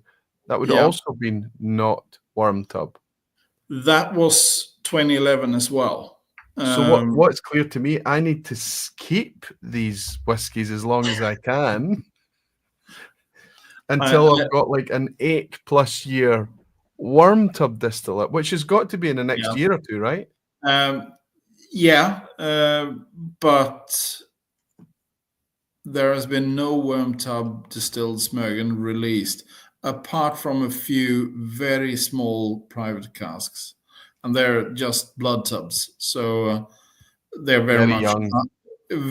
Well, young-ish, but very cask dominated. Yeah. Okay. So doesn't matter. The reason that you're here, rather than a Stefan Novak who's a Schmogan fan, okay? The reason that Per is here is to give us a sense of the difference that you've found. And then as we consider this Ardnahoe that I've been enjoying while you've been speaking there, try and consider, as part of the magic that's made Ardnahoe the worm tub, them investing in Islay on worm tubs was, as you've already pointed out, for you guys, for your small set, it was 150,000 for steel small worm tubs. For those big wooden ones that they've got on Islay, must have been significantly more expensive than that. Yes. Has that operation been worthwhile? And if you were building something at the scale of Ardnahoe, would you be tempted to do what they did? As you know, I've been involved with Hunter Lang for quite some time, and I've been there before Ardnahoe existed even. And we had a discussion about how to equip a distillery and to find the location, the site for it. We wanted to have, in the end, in the glass that we have now here, an Islay whiskey, but not a copycat of any of the others, standing on its own two very solid feet. And we quickly came to sort of a conclusion that worm tubs might be a very good idea, because that's typically giving you a more rustic image. But as I was quite sure at the time, and I know now for a fact, it does give you a softer and deeper sort of character to the spirit if you run the stills right. So this is interesting, because the adjectives you're suggesting is softer and deeper. Softer edge. You sort of get away from that sharpness that you get in the new make, sometimes at least, or many a time, from shell and tube condensers. You get a sort of a fatter, deeper, more sort of complex spirit to begin with. At least that's my take on it. Do you, and I know that when we spoke about having the vPub tonight, you weren't aware that I was going to lace this theme of meatiness. I was going to be searching for meaty characters in the whiskey. Do you have any exposure to that style, and do you equate it in any way to worm tub condensation or not? No, not really. I mean, Smögen is not sulfury, and I handed to you that. So sulfury to me can be savoury. Yeah, it can be a number of different things. It can be eggy, it can be sweaty, it can be savoury, it can be meaty. But I would suggest that Ardnahoe is not sulfury, in at least not in a negative way. It's a fairly big whiskey, as it should be. And the worm tubs do contribute to that, but they also contribute to the fact that it's a damn drinkable whiskey already. So absolutely. I mean, as somebody said quite unprompted earlier on about, in fact, a couple of people mentioned, but one of them drew specific attention to the 5-year-old, the inaugural that came out last year. The wonderful thing about that, there were 70,000 bottles released. So, we're not beating each other up for that stuff. That's available to us, and we should, if we get the opportunity to pick that up, we should pick it up. When the core range came out with Infinite Loch, £55, felt a 50% ABV whiskey for what it was. The quality of it was very fair. And now we have this more kind of sherry-leaning Balsa. It's not exclusively Oloroso matured. Would that be correct? Not exclusively, but it's very heavily leaning in that direction. Yeah. Oloroso. It certainly tastes like that. It's absolutely has that flavor and that character and that style to it. It's all too easy for me to focus on Ardnahoe, just about how much I've fallen in love with it. I made Ardnahoe's Infinite Loch my whiskey of the year this year, Per. I was so happy with it, and the reason for that is that in its own, when you're sipping a 4 or 5-year-old whiskey or 5 years old, yeah, fantastic. I know you're a fan. When you sip it on its own in isolation, you can just appreciate that it's a good whiskey. But it's when you start to sip it alongside other really well-established legacy Islay malts, you realize that it's not losing anything. And in fact, the way it integrates the peaty character, the way that it's just got this really quite dense, chewy nature to it. It's really a confident malt whiskey. It really is. It's such a young age. It's going to be fascinating to see how it ages going forward. Yeah. But tonight, on theme with the vPub, I'm wondering just how much of it is to do with the worm tub. I mean, let's be honest, at Ardnahoe, the only thing that's missing from the perfect kind of whiskey that is maybe floor maltings, I would say.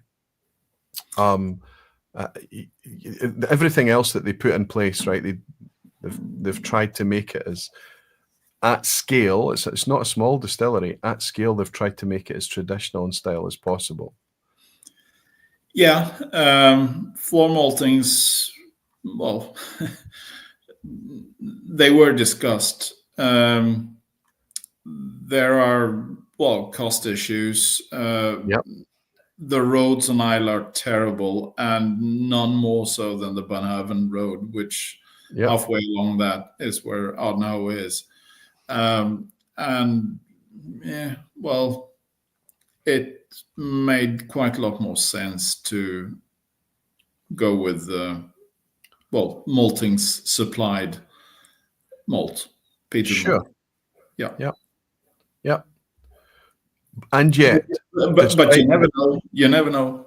Yeah, and in future, despite that being typical of modern whiskey production, everything else, the fermentation, as I say, the wooden fermentation vessels, the wooden washbacks, those incidentally very 7.5 meter long line arms, right? The longest line arms going into these kind of worm tubs. These were not cheap choices. These were the expensive choices. Oh, yeah. I think we're tasting it in the glass. Are you seeing the same thing? You've spent your 150 grand now on your spirit worm tub and your wash worm tub. Yeah. Are you seeing a positive impact on the whiskey? Can we expect to see a change in future releases from what you have? How are you feeling about it? We're talking Smergen now. Yes. What I did when I swapped to the worm tubs, obviously, I was wary of the fact that the spirit might change. I didn't really want it to change because it was very good, but I wanted the technical effect of a better working cooling system, a safer cooling system, and also that the feeling and that gradual condensation that I was looking for from a worm tub. What I did was that I increased the rate of the distillation during the hearts of the run. And it being directly applied electricity or heat from electricity, this was very easy to do in a controlled manner. So instead of having a heart running about 2 hours, 25 to 30 minutes at a certain setting, I increased the flow rate by upping the energy, basically. And I'm now at about 2 hours 5 to 2 hours 8-10 minutes. So I've cut 15-20 minutes off the time for the hearts of the run. That's quite significant, actually. But the worm tubs could take it. Obviously, with hotter and faster running vapors, you need more cooling effect. But with that big, great mass of water cooling it, this worked very well. And by increasing the rate, I would get a tougher spirit, at least in theory. Slightly more heavy congeners coming through from the pot of the still and then into the spirit. And that's how I sort of mimicked the old shell and tube condensers that were intended to mimic the worm tub.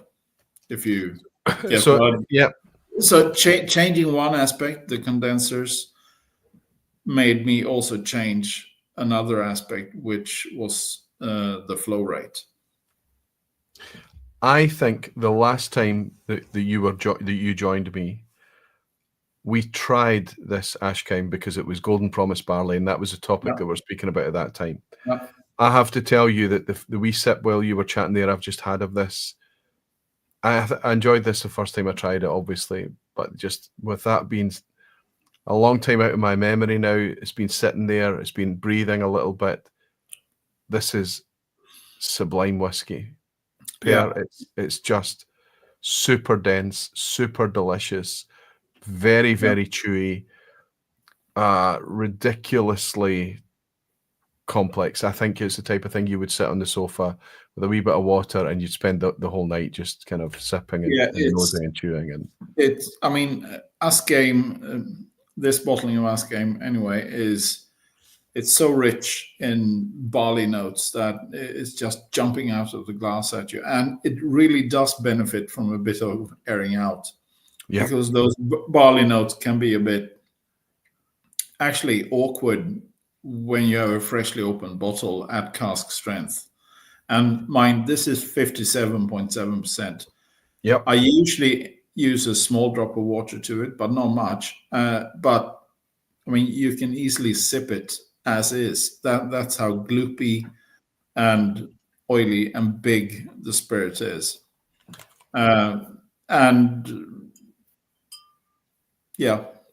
It's really good. But this is distilled in a slower manner than it would be now.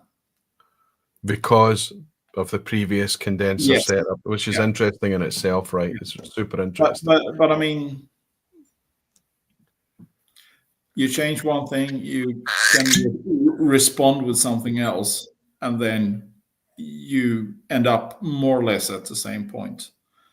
Although in the new make, which obviously is not for sale, although at one point we did release a small batch of new make many years ago now. The new make, I can sense the difference, but then you've got the maturation as well. And I would challenge anyone to identify exactly where the switch from shell and tube to worm tubs would be. So I think what we're talking about is a setup that can give people flexibility. Yes. Extra elements that they can modify and manipulate the style of spirit that they want with a lot more control. The speed of distillation, obviously the temperature of the water and the worm and the tub and the worm tub is going to have a significant difference as well. But By the way, I've just nosed the Dante. Yeah. So the Ashkeim is much lighter, fruitier, biscuity, that style of type of thing. Dante, yeah. And in fact, can we show? You sent me a wee picture. I want to show everybody where the name Dante comes from. Yeah. This is Dante. Yep. It's a handsome-looking hound. He's no longer with us, Per, right? No. And this is a kind of so I'll try and make this focus for the camera so people can see it. So the Dante was the name of the dog on the front, and there he is. He's there for posterity, ever immortalized on the front of this special release. I'm so grateful to Stefan for gifting me this. But as I nose this Dante now, Yeah. this is in the opposite direction now. This is darker. This is a moodier whiskey. Mm.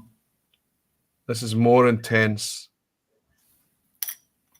There's a sharpness to this. This one is a 10-year-old. In fact, the first 10-year-old that were released. And it also comes from 4 lightly toasted first fill Sauterne casks. Only 4 casks. Oh, wow.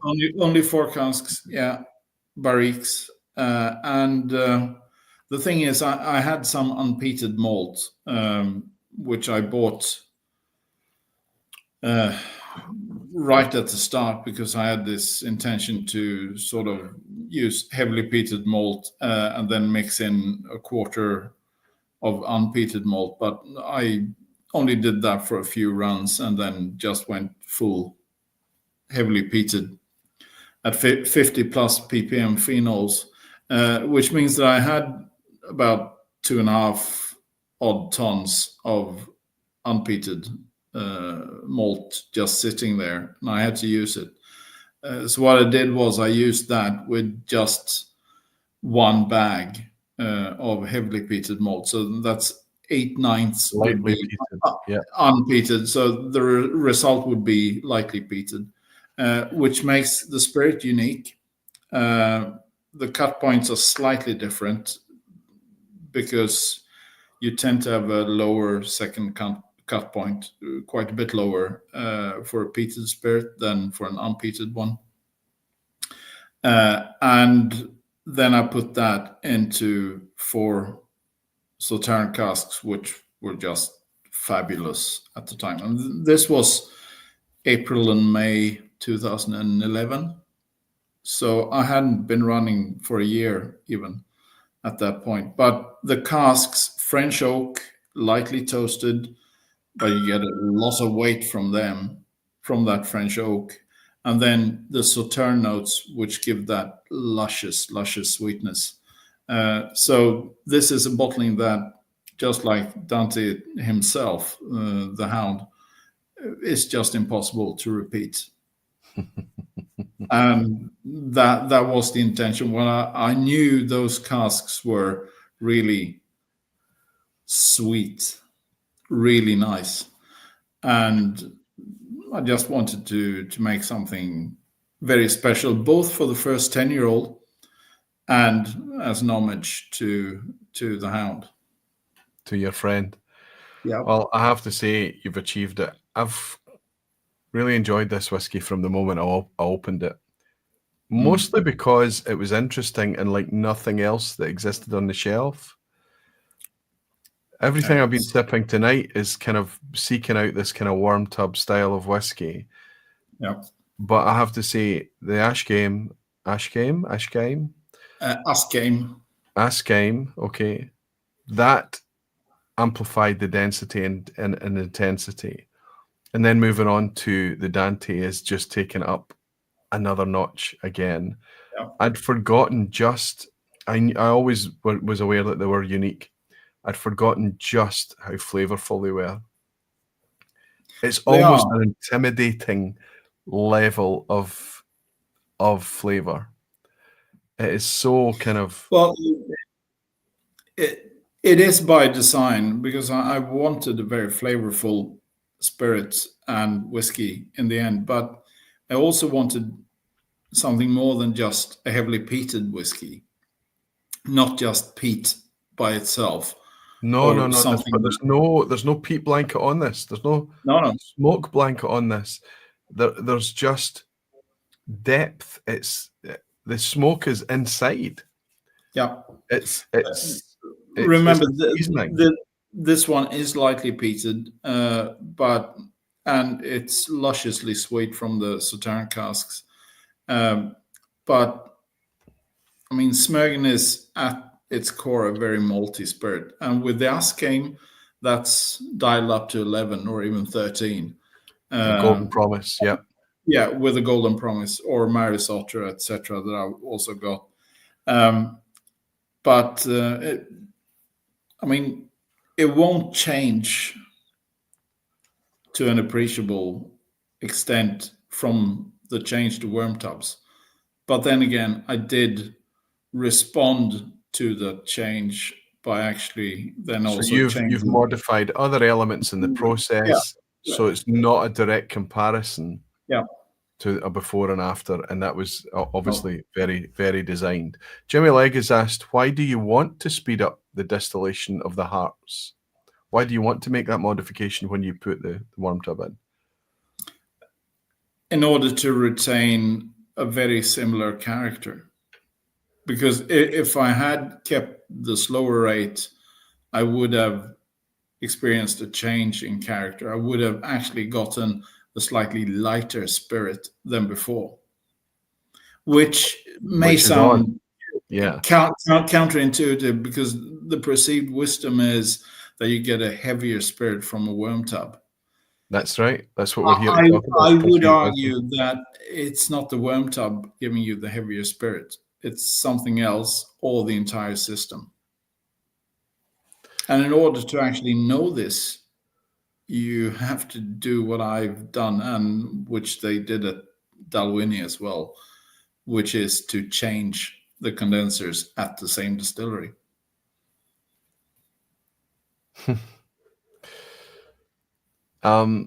Graham Fraser is he's on the topic of Golden Promise rather than worm tubs. He's saying, I think I persuaded Ardnahoe to make the next Adventures bottling release a Golden Promise release. Hard Malt is asking about the That's probably going to be very good. Sorry? That's probably going to be very good. The Golden Promise releases from Ardnahoe thus far have been really, really quite something else. Yeah. The Hard Malt is asking about the fire at Lefroy Distillery on Wednesday. I didn't hear about that. I didn't hear about it at all. Fernando saying Dante is the liquor hound. Absolutely. Graham Wattle saying, Per, I was genuinely sent a sample by a fellow Swedish enthusiast. So James McGoran is in Sweden. And he's saying, and the Dante is by far my favourite Schmogen so far. I'd perhaps kill for a bottle. Per can be my lawyer. Don't do that. Don't do that. Don't be killing. Don't be killing. Well, James, if you remind me, maybe if you're going to Limburg, maybe I should, but I'd like to keep this and then compare it against the worm tub releases that come out a wee bit later. Of course, they're going to be different. Will we be able to suggest that it's the worm tub installation that's made a difference? And Arnie Doodle Drama saying, Par is bursting myths and amazing insight here. We're getting an absolute treat. Thank you very much, Arnie. I need to treat you with some of these amazing things. Listen, I've gone from the Ardnahoe, which is drained already. Mine isn't. I must have been talking too much, but yeah, no, not at all. I think it's the level always betrays how much you enjoy something, right? When you're loving something, you just almost kind of subconsciously consume it. But these two here, I mean, with the Bolsa, the Ardnahoe Bolsa here, this is a 5-year-old whiskey. And it does have or share that sort of depth that I experienced with Smögen, especially with the worm tubs. You get sort of a bit more depth of flavor, sort of like swimming in really deep water. You can't really even see the bottom. And it's got that softness as well. Exactly this. Let me try and explain it in a way that's it's £60. Yeah, which as soon as anyone tastes it, in isolation or compares it to anything else is going to understand immediately this is. You have to like peated whiskey. Ardnahoe is heavily peated. Ardnahoe is often similar to me at the peat levels that you get from the South Coast Isla distilleries. It's quite an intense smoky peat, but it's inside. It's integrated. It's part of the spirit. It doesn't have the sharpness. No, absolutely. It is that round, warming, soothing, savoury aspect. So you don't have rock pools and TCP and medicinal. You have this kind of earthy warmth to it. But I do think it could easily masquerade as a very good Southernite. The peat level is up there. It's very peaty. I often forget when I go into an Ardnahoe how peaty it is. We're talking about whiskey that started being made in 2019, Per. 2018, actually. 2018. Yeah. Okay, that's insider information there. They were playing with it earlier. No, I mean, production started in late 2018. 2018. Yeah. The stuff that we're enjoying is mostly 2019, and it's just. I am so grateful that it exists. You would think with the amount of legacy whiskey brands and distilleries that are out there, all the new ones coming on, we would get a wee bit saturated. But what producers like Ardnamurchan, Knocknean, Lochlee, Ardnahoe, what they're showing us, all the Fife distilleries like, the Daft Mills, Lindors, Kingsbarns, they're all showing us that they're all bringing a very, very unique, different shade to whiskey, a very different flavour. Ardnahoe is a flavour and an intensity, a spirit that I didn't know I needed, and I didn't realise how much I would enjoy. It's people are going to get tired of me kind of evangelising about it a bit, but it's because I want people to trust it. I want people to touch it at such a young age and understand how fantastic it can be.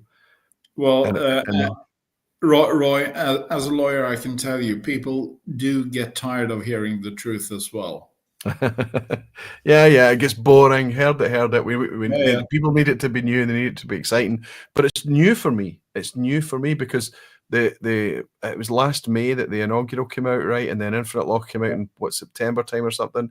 Now already in March this year, we've got another core range release. Listen, if you've got any influence there at all, Per, I can't influence you in what you want to do at Schmogan, your own distillery. You're just doing your own thing, and that's going to be it. But if you've got any influence at Ardnahoe, you know what I'm going to ask for, don't you? Can't imagine. Bourbon cask. Bourbon cask. There are You've now got Infinite Loch in the middle. You've got the sherry cask from the Bolsa.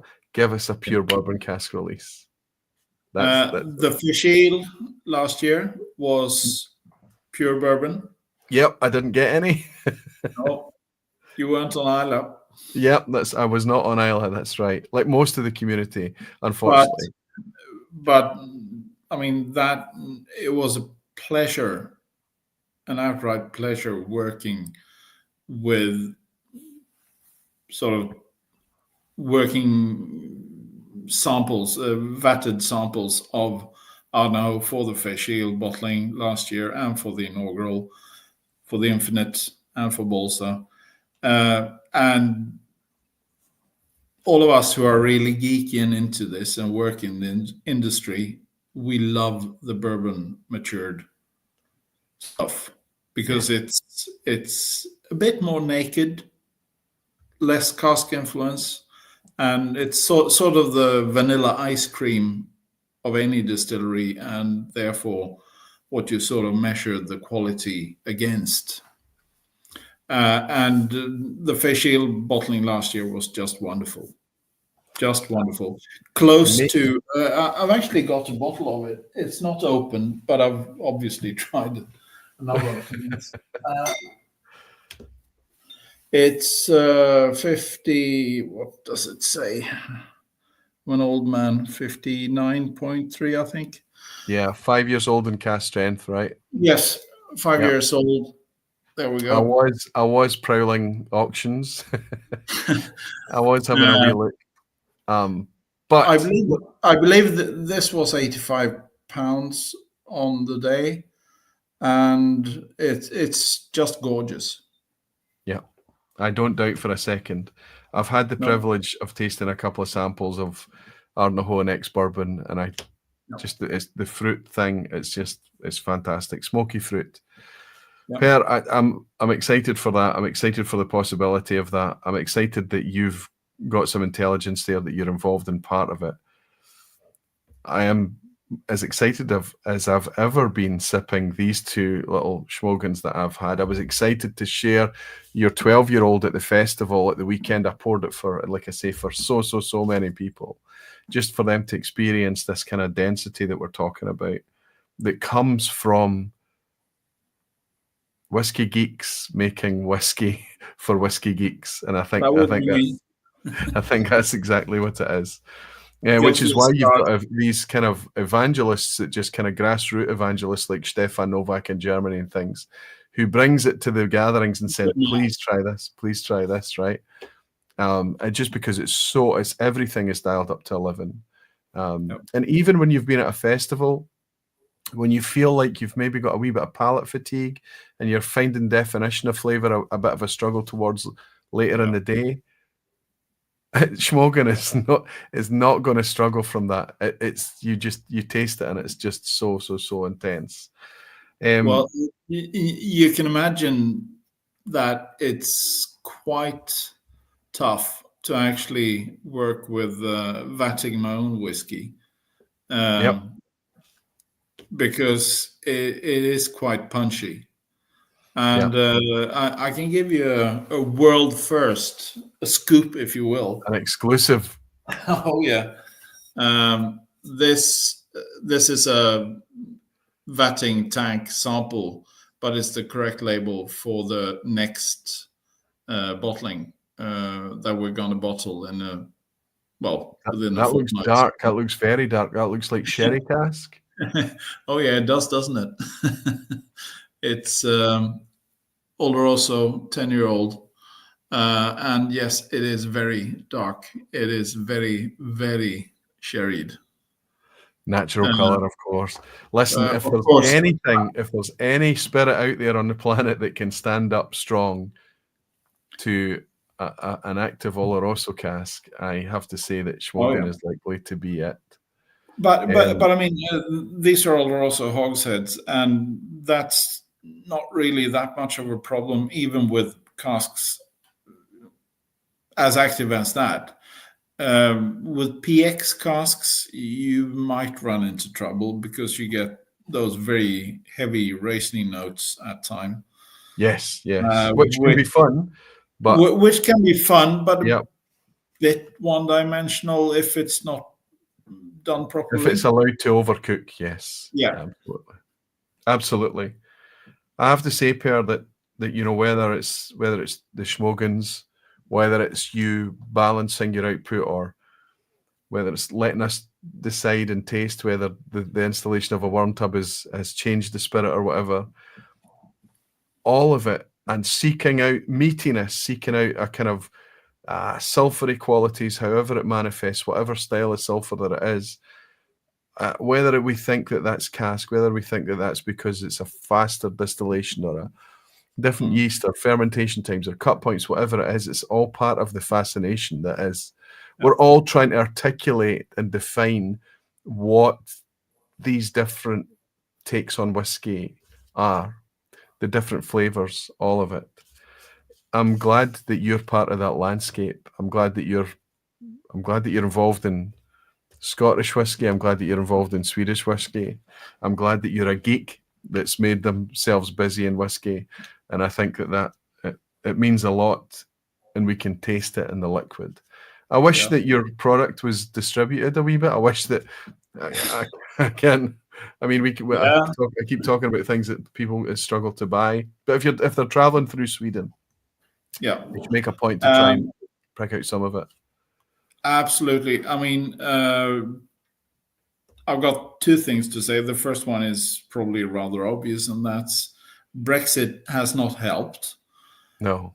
Plenty of red tape, and it makes everything more expensive to export, and that would make a bottle quite expensive. Now, our bottles are half-liter bottles, And the asking one, which is a bit more expensive given the type of malt used or barley, that retails in Sweden for 849 krona. And mind you, we've got higher VAT and higher duty than the UK.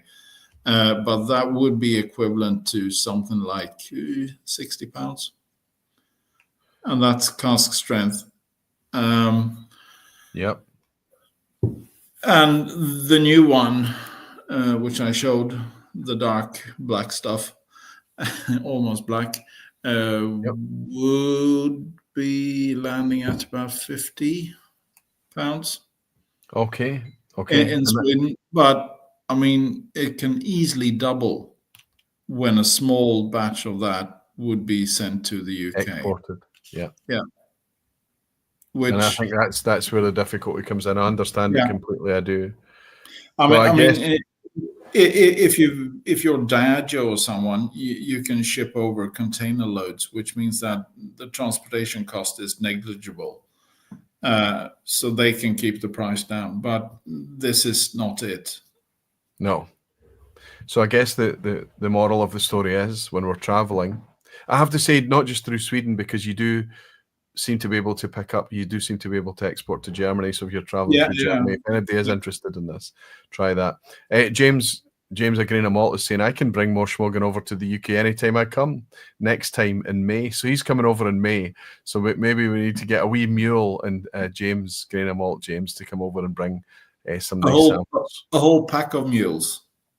Nearly missed out when pouring Andy a dram of that schmoggin. Helen said, I know it got hit really, really hard. Jonas Lind is saying, looking forward to catch this on replay tomorrow. I catched on the aftermath of a Clynelish tasting in the local society, and I'll need to tune in later. Jonas, exactly what the vPub is designed for. I hope your Clynelish tasting was a fantastic session tonight. It's great to hear from someone who's actually running the whiskey making process, even if he is a lawyer, says Jimmy Legg. Grain of Malt saying, no Limburg this year, but see you at Campbelltown Malts Fest. James, I'll be there in May. Fantastic. And Arnie Doodle the Drama is saying, Per is bursting with amazing insight. So I picked that one up earlier, didn't I, Arnie? Fantastic to still have you in. And Adrian H is saying, looks like some schmoggin available on Berry Brothers and Rudd website. Oh my goodness. So Adrian's doing a wee bit of searching in the background, and he's actually managed to secure some in the UK at Berry Brothers. Didn't know anything about that. That would be an 8-year-old, I think the third batch. Yeah, the third batch that we released in 2021, I think. So it's been sitting for a little while. Nobody knows about it. It has been sitting for a while. They took quite a substantial batch of it. So which is good. I'm glad that something is available. I'm making a wee note for after the session tonight to see what's there. See what that one is matured in Swedish oak, virgin Swedish oak. Okay. 8 years old, and with a splash of water, and some time in the glass, it's just a beautiful whiskey. As are these. Per, I know that before we went live tonight, because of how late that you were going to be on, I suggested I always invite everyone that's a guest to stay for the quiz at the end, and you mentioned that it's going to be awful late. But I'll extend the invite once more as we go into the quiz at the end. And I know that I might not even be able to tempt you by suggesting it might be a little bit easier this week. Last week was very, very difficult on purpose. This week I've kind of gone back to form a little bit. It's up to you, my friend, if you want to stay and hang out with us a wee bit more. But I think more than anything, one of the things that I love about the whiskey that I'm enjoying today, remember last week I spent with Phil and Simon Thompson? Yeah. The geekiness in them, they're very clearly geeks making whiskey for whiskey geeks. I get the sense from... I get the sense that they, as I and a number of others, want to make a flavor statement, a statement of character, because we want a whiskey that we love ourselves. And that is something with character, which is well made, as de-industrialized as you can make it, exactly. while still running an industry, because this is an industry, albeit a small one. It can't run at a loss. It can't run at a loss. It still has to be money. I mean, we all have to run at a profit, because much of the profit, or all, or even more, that you make will go into the warehouse in the form of maturing stock. Yeah. So we have to make a profit in order to exist. So the second thing that I didn't get to mention before, that I wanted to say, apart from the fact that Brexit doesn't help, is you whiskey geeks out there who enjoy character, do buy our whiskey, because without that, we won't exist. There you go. It might be difficult for them to distribute it, but Yeah, where there is a will, there is a way. Whether it's James McGauran, the mule, whether it's you passing through Germany, whether it's Stefan Novak, the evangelist, whatever it is, whether it's Ardnahoe on Islay, belligerently putting in worm tubs when they didn't have to, whether it's the Thompson brothers up in Dornoch making their 1 cask a week or whatever it may be, and whether it's Per out there in Scandinavia, out there in Sweden, similarly tiny operation. Sometimes 2 casks a week. Way a productive week. And it's obviously down to the enthusiasts, the geeks and things. And when we do pick it up, when we do buy it, it's all about flavour. Peter Lee's bought me a dram to say what an absolute pleasure to spend time with you and many barflies over the weekend. The barfly community has been amazing and growing stronger. Peter, it was an absolute pleasure. You didn't get to spend as much time as you wanted to because you were working, buddy. But obviously Denise was able to enjoy it, and it was fantastic to see you at least partaking a wee bit. Per, you tell me if you're staying for the quiz at the end as I raise this wee glass. I'm actually going back to this is the Mortlach, actually. Let's see how it stands up to these super big hitters that I've just been sipping. I've got the Ardnahoe Balsa here, just polishing it off. I'll stay if you'll be quick. Your feed. The whiskey has suddenly reminded you that you actually do know a few things about whiskey. So in that case, I've managed to bully him into staying for a wee bit of the quiz at the end. Here's to you and good luck. Thanks for joining me for this topic again. It's amazing to have the insight. Cheers, Per. Slaps it. Have to stay. I know I'm looking for it, but it's still got that kind of beefy quality, almost like that Oxo Cube Bovril type thing. I don't know if Bovril isn't going to translate for everyone. The hard malt is saying, going to take my leave for now. We'll save the quiz for tonight. Okay. Buddy, you come back and try it on the replay, so my old mate can see how we fare without me having a head start. Okay, so he's getting together to try his drams, his mystery pour with his buddy, and he's going to do the quiz again. Cheers all and good luck, quizzers. It was nice having you in tonight, Hard Malt. I look forward to welcoming you back again. Jimmy Legg has bought us a dram to say, the character of distillate should always trump the effect of the cask. There's a lot of us out there that champion for, we love the effect of the cask, Jimmy, but if we put the investment in the up front and make the distillate as good as I say we, like I'm making whiskey, but if we focus on that, absolutely. But right, we need both. We need the distillate and the cask. And the Ardnahoe, like Smögen, but the Ardnahoe is younger than the Smögens we've got, is a case in point, because these are first-rate, high-quality, first-fill casks being used. That means with a good distillate and the right mix, you can get a young whiskey tasting fabulous. It's proven. Listen, I often say that sometimes it seems like I'm an influencer. Sometimes it's like I'm trying to sell something, and that's never the case. If I'm evangelizing about something, if I'm enthusiastic about something, if I'm excited by something, it's a genuine thing that I've found to be exciting, because I have to go out into our community at festivals and the pubs in Glasgow, at events. I have to mix with these people and hang out with them and look them in the eye and shake their hands and have them and have these discussions with me about the whiskies that I'm excited about and talking about. And as soon as it's something that's anything other than worthy of talking about, I'm exposed. That's not what's happening here. As I say, This is a gift to me, Per. Thank you so much. Thanks to Jenny for this one. This is a gift to me, thanks to Stefan in Germany, but only because I can't be buying these ones, only because I can't get them.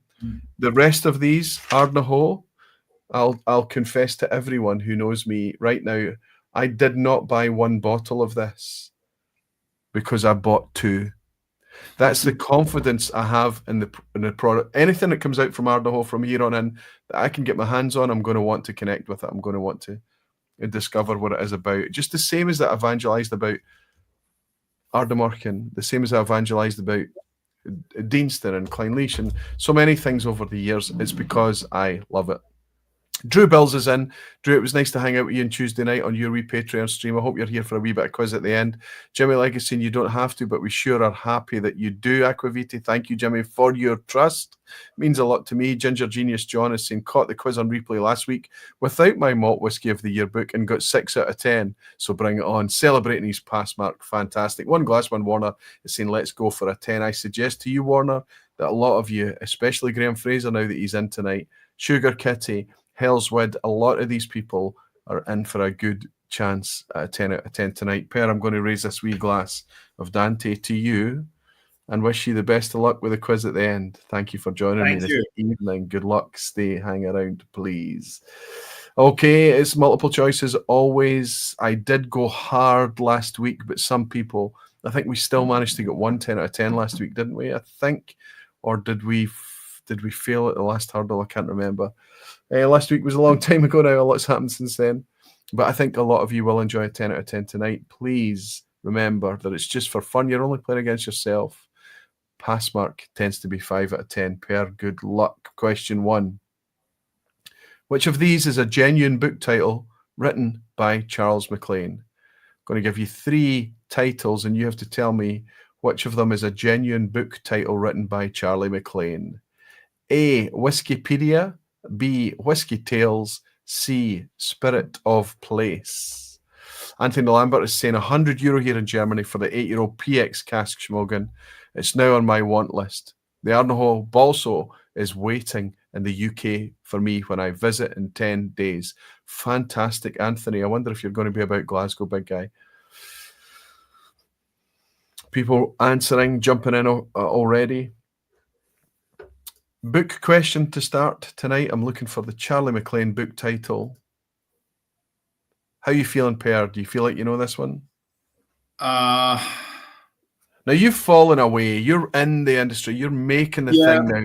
You're not up to speed with what's new. You're not up to speed with the latest books. You're not up to that kind of thing. This is going to be a challenge for you.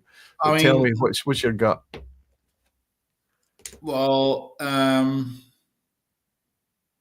I'm thinking A or C, but I'll go with A. Graham Young is saying A and C. I own A, says Kel Taylor, but I'm guessing all 3. Peter Box is saying A. Pedro in Brazil, good to see you, Pedro. He's saying A and C. Nicholas is saying C. Boris is saying B. Boris, that's the first time I've welcomed you, my friend. Nice to have you in. Drew Bills is saying A and C. I can tell you, Drew, that you're spot on. But Whiskey Tales is also a book by Charlie MacLean. Everybody gets a freebie tonight. All 3 are Charlie MacLean titles. But of course, my favourite, and I gifted a copy to Aaron when he was over at the weekend after we discussed it. My favourite Charlie MacLean book remains The Miscellany of Whiskey. I love it. It's a great wee pocket book. Yeah. Question 2. Which of these lowland distilleries produces the blended malt known as Dalrymple? This is a trade name for a blended malt to come out of this lowland distillery, but which distillery am I talking about? A. Strathearn, B. Loch Lomond, or C. Ailsa Bay? I'm being just so kind to you all. Remember to read the question.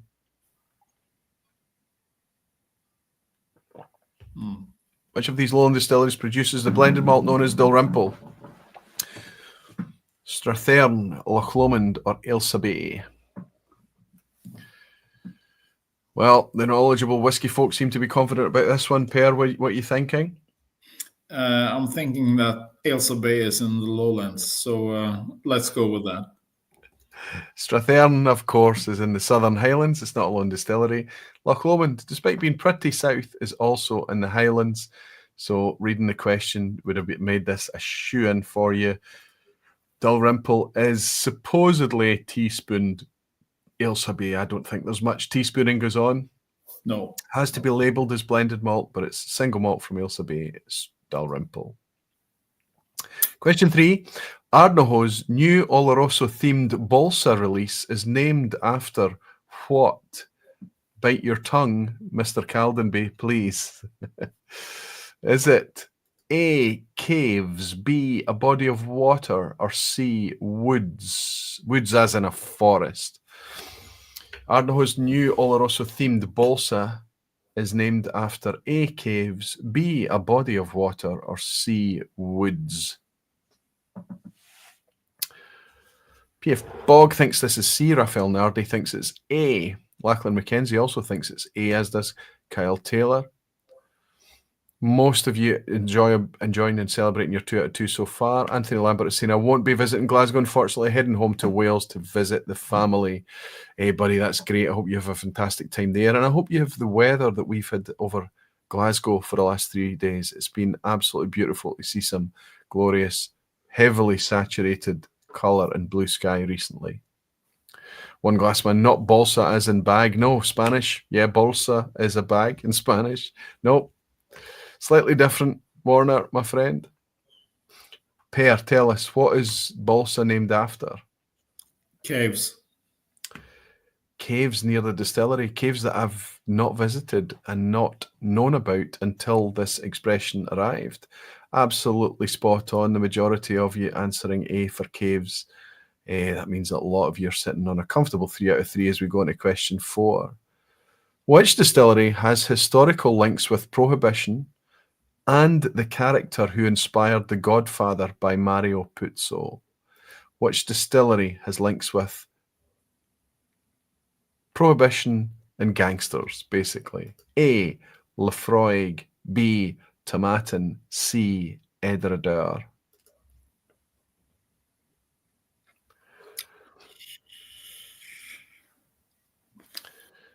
Most of you on 3 out of 3 so far. Danny Heventon is saying woods should be a banana skin. I mean, I don't know if I've actually got any banana skins tonight, Danny. Okay, some consensus here. And Graham Fraser is saying, I have the book on this. Graham, you have the book on everything. I wonder if I own any whiskey books that you do not. Let me make a deal with you right now. If there is a book on my shelf that I own and you don't, that automatically makes it your book, big guy. Quite the collector, and I'm glad to have you as part of our community. You're a font of knowledge.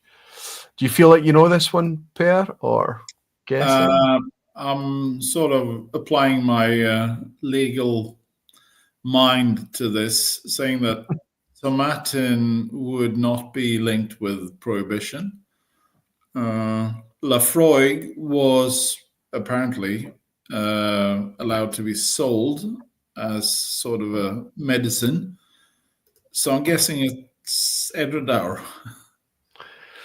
The consensus in the lounge. Rob Smith, Steve Atkiss, A. Martins, Glenn B, Dave the Brave, Bruce Bernard. Everyone seems to agree with you. Spot on. I can't remember the name of the guy who was the manager of Ardnahoe at the time. It's Whitby or Whiteley or something like that. I can't remember now. But yes, he made an agreement with the head of the mob at the time to be their sales agent in the Americas.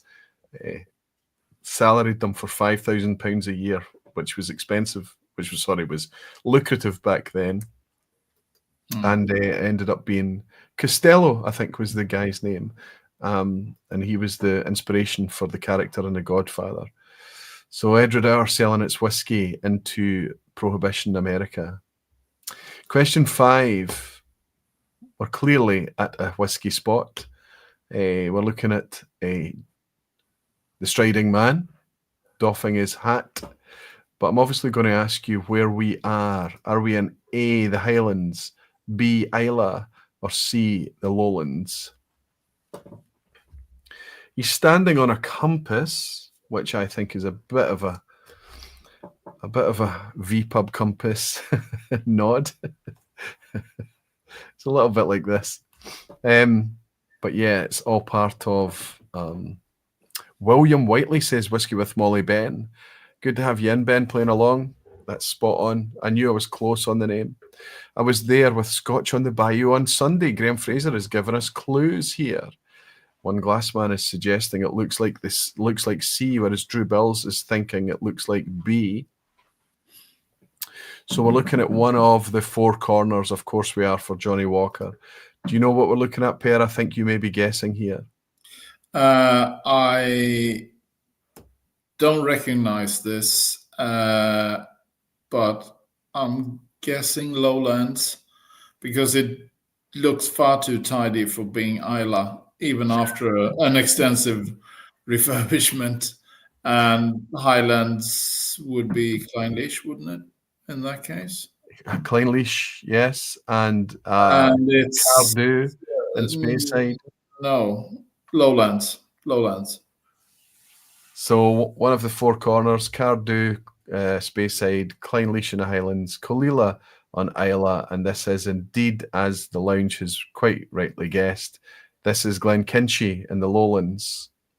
Leanne, who I got to hang out with at the weekend, fantastic. Graham at the weekend, we're a bit passing ships in the night, Graham. I know that you took Leanne here on Sunday. A wee bonus for you, buddy. Fantastic. Clynelish. Question 6, Per. Travelling north after a visit to Clynelish and Brora, how many more mainland Scotch malt distilleries could you visit before you had to return south? Now, there was once upon a time, not so long ago, where the answer would have been a single distillery. Yeah. But it's changed a little bit in 2025. So we've visited Clynelish and Brora, and we're going to travel north and stay on the mainland. How many more are we looking at?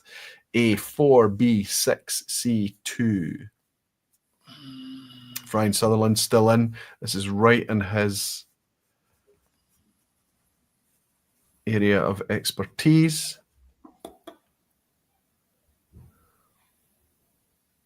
Mainland. Yep, we're not going to go to Orkney. No. And it's slightly tricky because you're right, had to return south. Yep, if you want to visit any more distilleries, you would have to come back down to Clynelish, Brora, Glenmorangie, Dornoch, All right. Blair, etc., etc. I can count 3, says Justin Wan, so I'm guessing 4. He's going with A. Raphael Nardi's agreeing with him. He's saying I would guess 3, but since that's not an option, I'm going with 4. Per, you going to follow the crowd here? What are you thinking?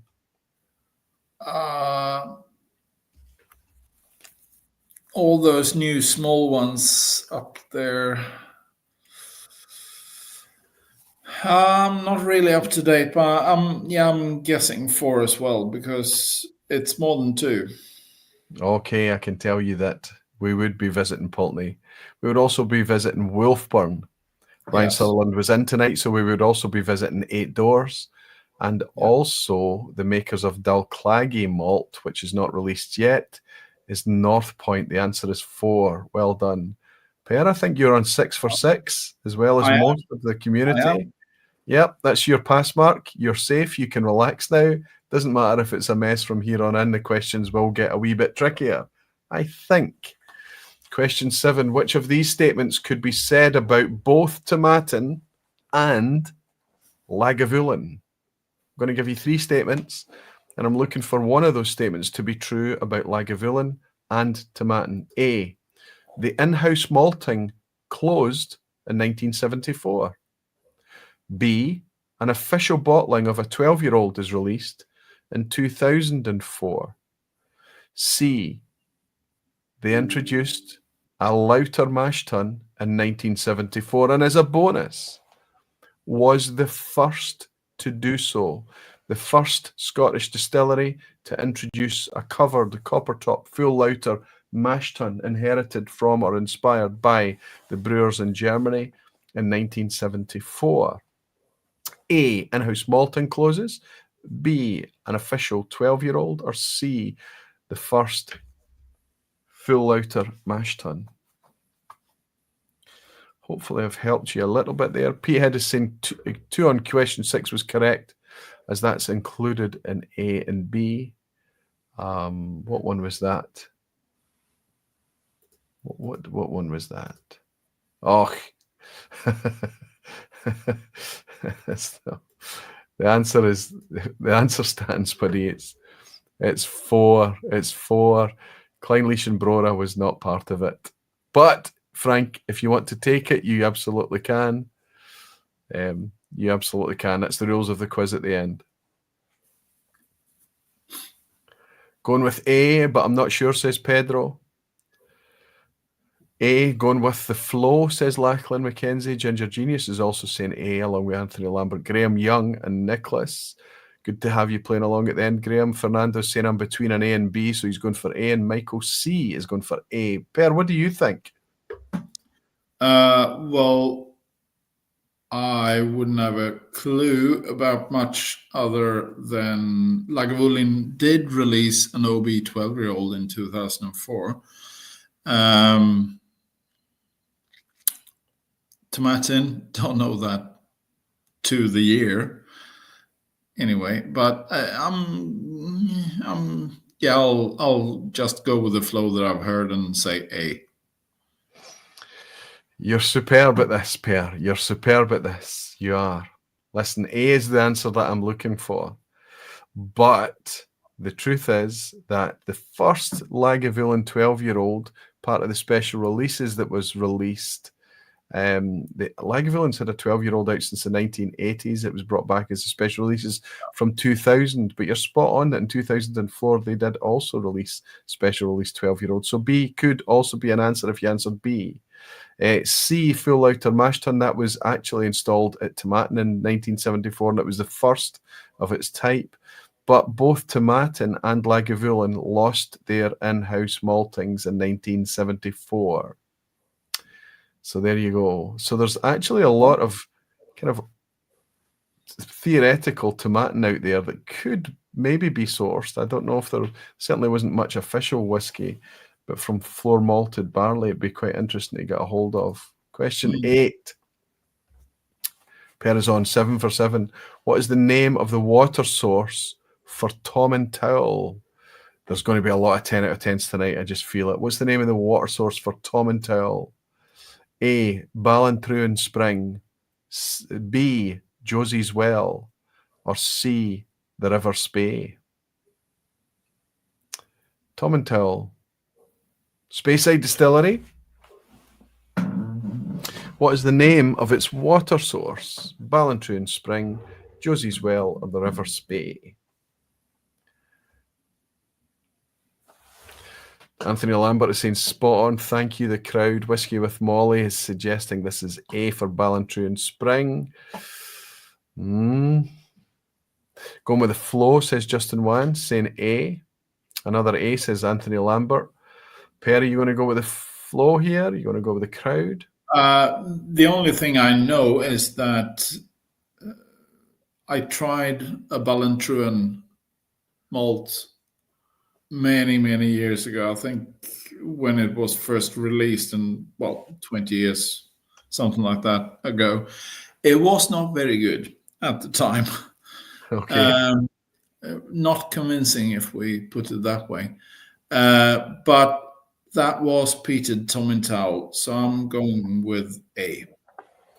Ballintroon Spring. Such lawyer deduction. Fantastic. Absolutely spot on. Josie's Well is the water source for Glenlivet. River Spey is the water source for other distilleries. And Ballintroon Spring is exclusively the water source for Tom and Towel Distillery. Majority of the lounge. I suspect there's going to be celebrations tonight. Question 9. This is where the ass hattery starts to kick in. This is where the deliberately awkward questions come in. On a drive from Tom and Towel Distillery to Breval Distillery, what distilleries are you likely to pass? A, from Tomintoul to Bray-Val, you'll pass Glenlivet and Tamnavulin. Or B, you'll pass Ballindalloch and Cragganmore. Or C, you'll pass McAllen and Craigellachie. I just, now that I'm reading, well, we have to put some challenges in, right? We have to think, we have to break Speyside up into little kind of groups of distilleries and think about it that way. I don't know. Maybe I've helped you. Maybe I've given you a little bit of a hint in previous questions to help you with this one. Maybe not. There's no theme tonight. Per, this is just a horrible question, isn't it? A banana skin as well. But from what I know, and it was quite a number of years ago since I was driving by Tomintoul, I seem to recall that Tamnavulin was in the vicinity as well. So I'm going with A here as well. Anthony Lambert is saying, okay, knees are starting to knock on an 8 out of 8. Petehead is quite rightly pointing out that it depends on the route. There aren't a lot of choices if you're driving by car, right? If you're hiking, there's a lot more choices, right? Petehead is saying, I would pass by Royal Loch Nagar, he's saying. I sense a theme, Big Ed. There is no theme, no intentional theme tonight. Let's say Kyle Taylor. There's people think there's conspiracy here, but no. Without the aid of Google Maps, says Anthony Lambert, he's asking A. He's feeling confident, and he's saying, I noticed a previous comment, I think it was Anthony saying that he drove it. Did I pick that up? Okay, I can tell you that, yes. Almost kind of round the hill of Benrinnes itself. I think it's called Benrinnes, is it? No, it's not Benrinnes, it's something else. Sorry, my mistake. You would drive from Tomintoul, past Glenlivet, past Tamnavulin, and back up the hill towards Braes of Glenlivet, which is Bray-Val. A is the one I was looking for. All pretty high elevation distilleries. That was the answer. It's just a horrible question, just to see how you get on. Anthony, well done if you managed to do that from knowledge rather than the assistance of Google Maps, buddy. Okay. Per is in a very, very good position, and I didn't do this deliberately. I didn't even think you'd be with us till the end, but you're sitting on 9 out of 9, sitting pretty. Is the asshat going to rip the rug out from under your feet, buddy? Let's see how we're doing. Anthony's saying, only been here twice before, never had a 10. Graham Fraser is also on a 9 out of 9. Danny Hells, Whiskey with Wally Ben, Big Ed, Sugar Kitty, Graham Young, Bruce Bernard, Fernando, One Glassman. It's just a mountain of 9 out of 9s. I've obviously pitched it far too easy tonight, but that's good. After the brutality of last week, we can swing back again. Good luck with the asshat, everyone. You need to know the answer of 2 different things to answer. How many letters of the alphabet can claim only a single Scotch malt distillery name? So what I'm looking for here is, imagine that there's only one distillery with the letter A, for example, or only one distillery with the letter T. It's not true on either of those, but I want to know how many letters of the alphabet only has one distillery beginning with that letter. The exact same number as A, the number of years of operation at Rosebank, that's the new Rosebank. B, number of years of operation at Ardnahoe. Or C, the number of years of operation at Port Ellen, the new Port Ellen. Horrible, horrible. Even if it was just the first part, it's a horrible question. It really is. Raphael Nardi is lit the chat up with asshat emoji, and Anthony Lambert is suggesting that we kiss his asshat emoji. Already my best score, Adrian is celebrating. He doesn't mind. Jens Roger Christofferson. Jens, so good to see you in, my friend. How have you been? It's nice to have you back for the quiz at the end. Mike Molasses is saying pure evil. One Glassman is saying B for the theme. Oh, okay. There is no theme tonight. I'm so if there is a theme, it wasn't intentional. Brutal stuff. This is just a dart, isn't it? You're throwing a dart at the answer here, I think. Per's trying to lawyer this. He's trying to lawyer it. Oh, yeah. Are we talking full years of operation? Yeah. Are we talking started years, or are we talking years during which operation has been in effect? I wouldn't overthink it, but we're talking full years of operation. Yes. Right. Full years. Oh, good. I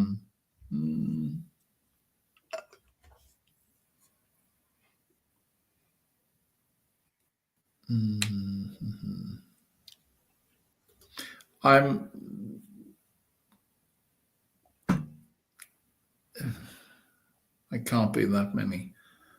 I'm going with A. Okay. Thank you. Okay, Per, it has split the crowd a little bit. There's A's, B's, and C's in the answers tonight. I can tell you that the number of years of operation at Rosebank is now 3 years already. Amazing. Number of years of operation at Ardnahoe is 10. Actually, they're now approaching their 11th year, coming up on their 11th year, but they've completed 10 full years. And years of operation at Port Ellen, they've already been operating and open for a year.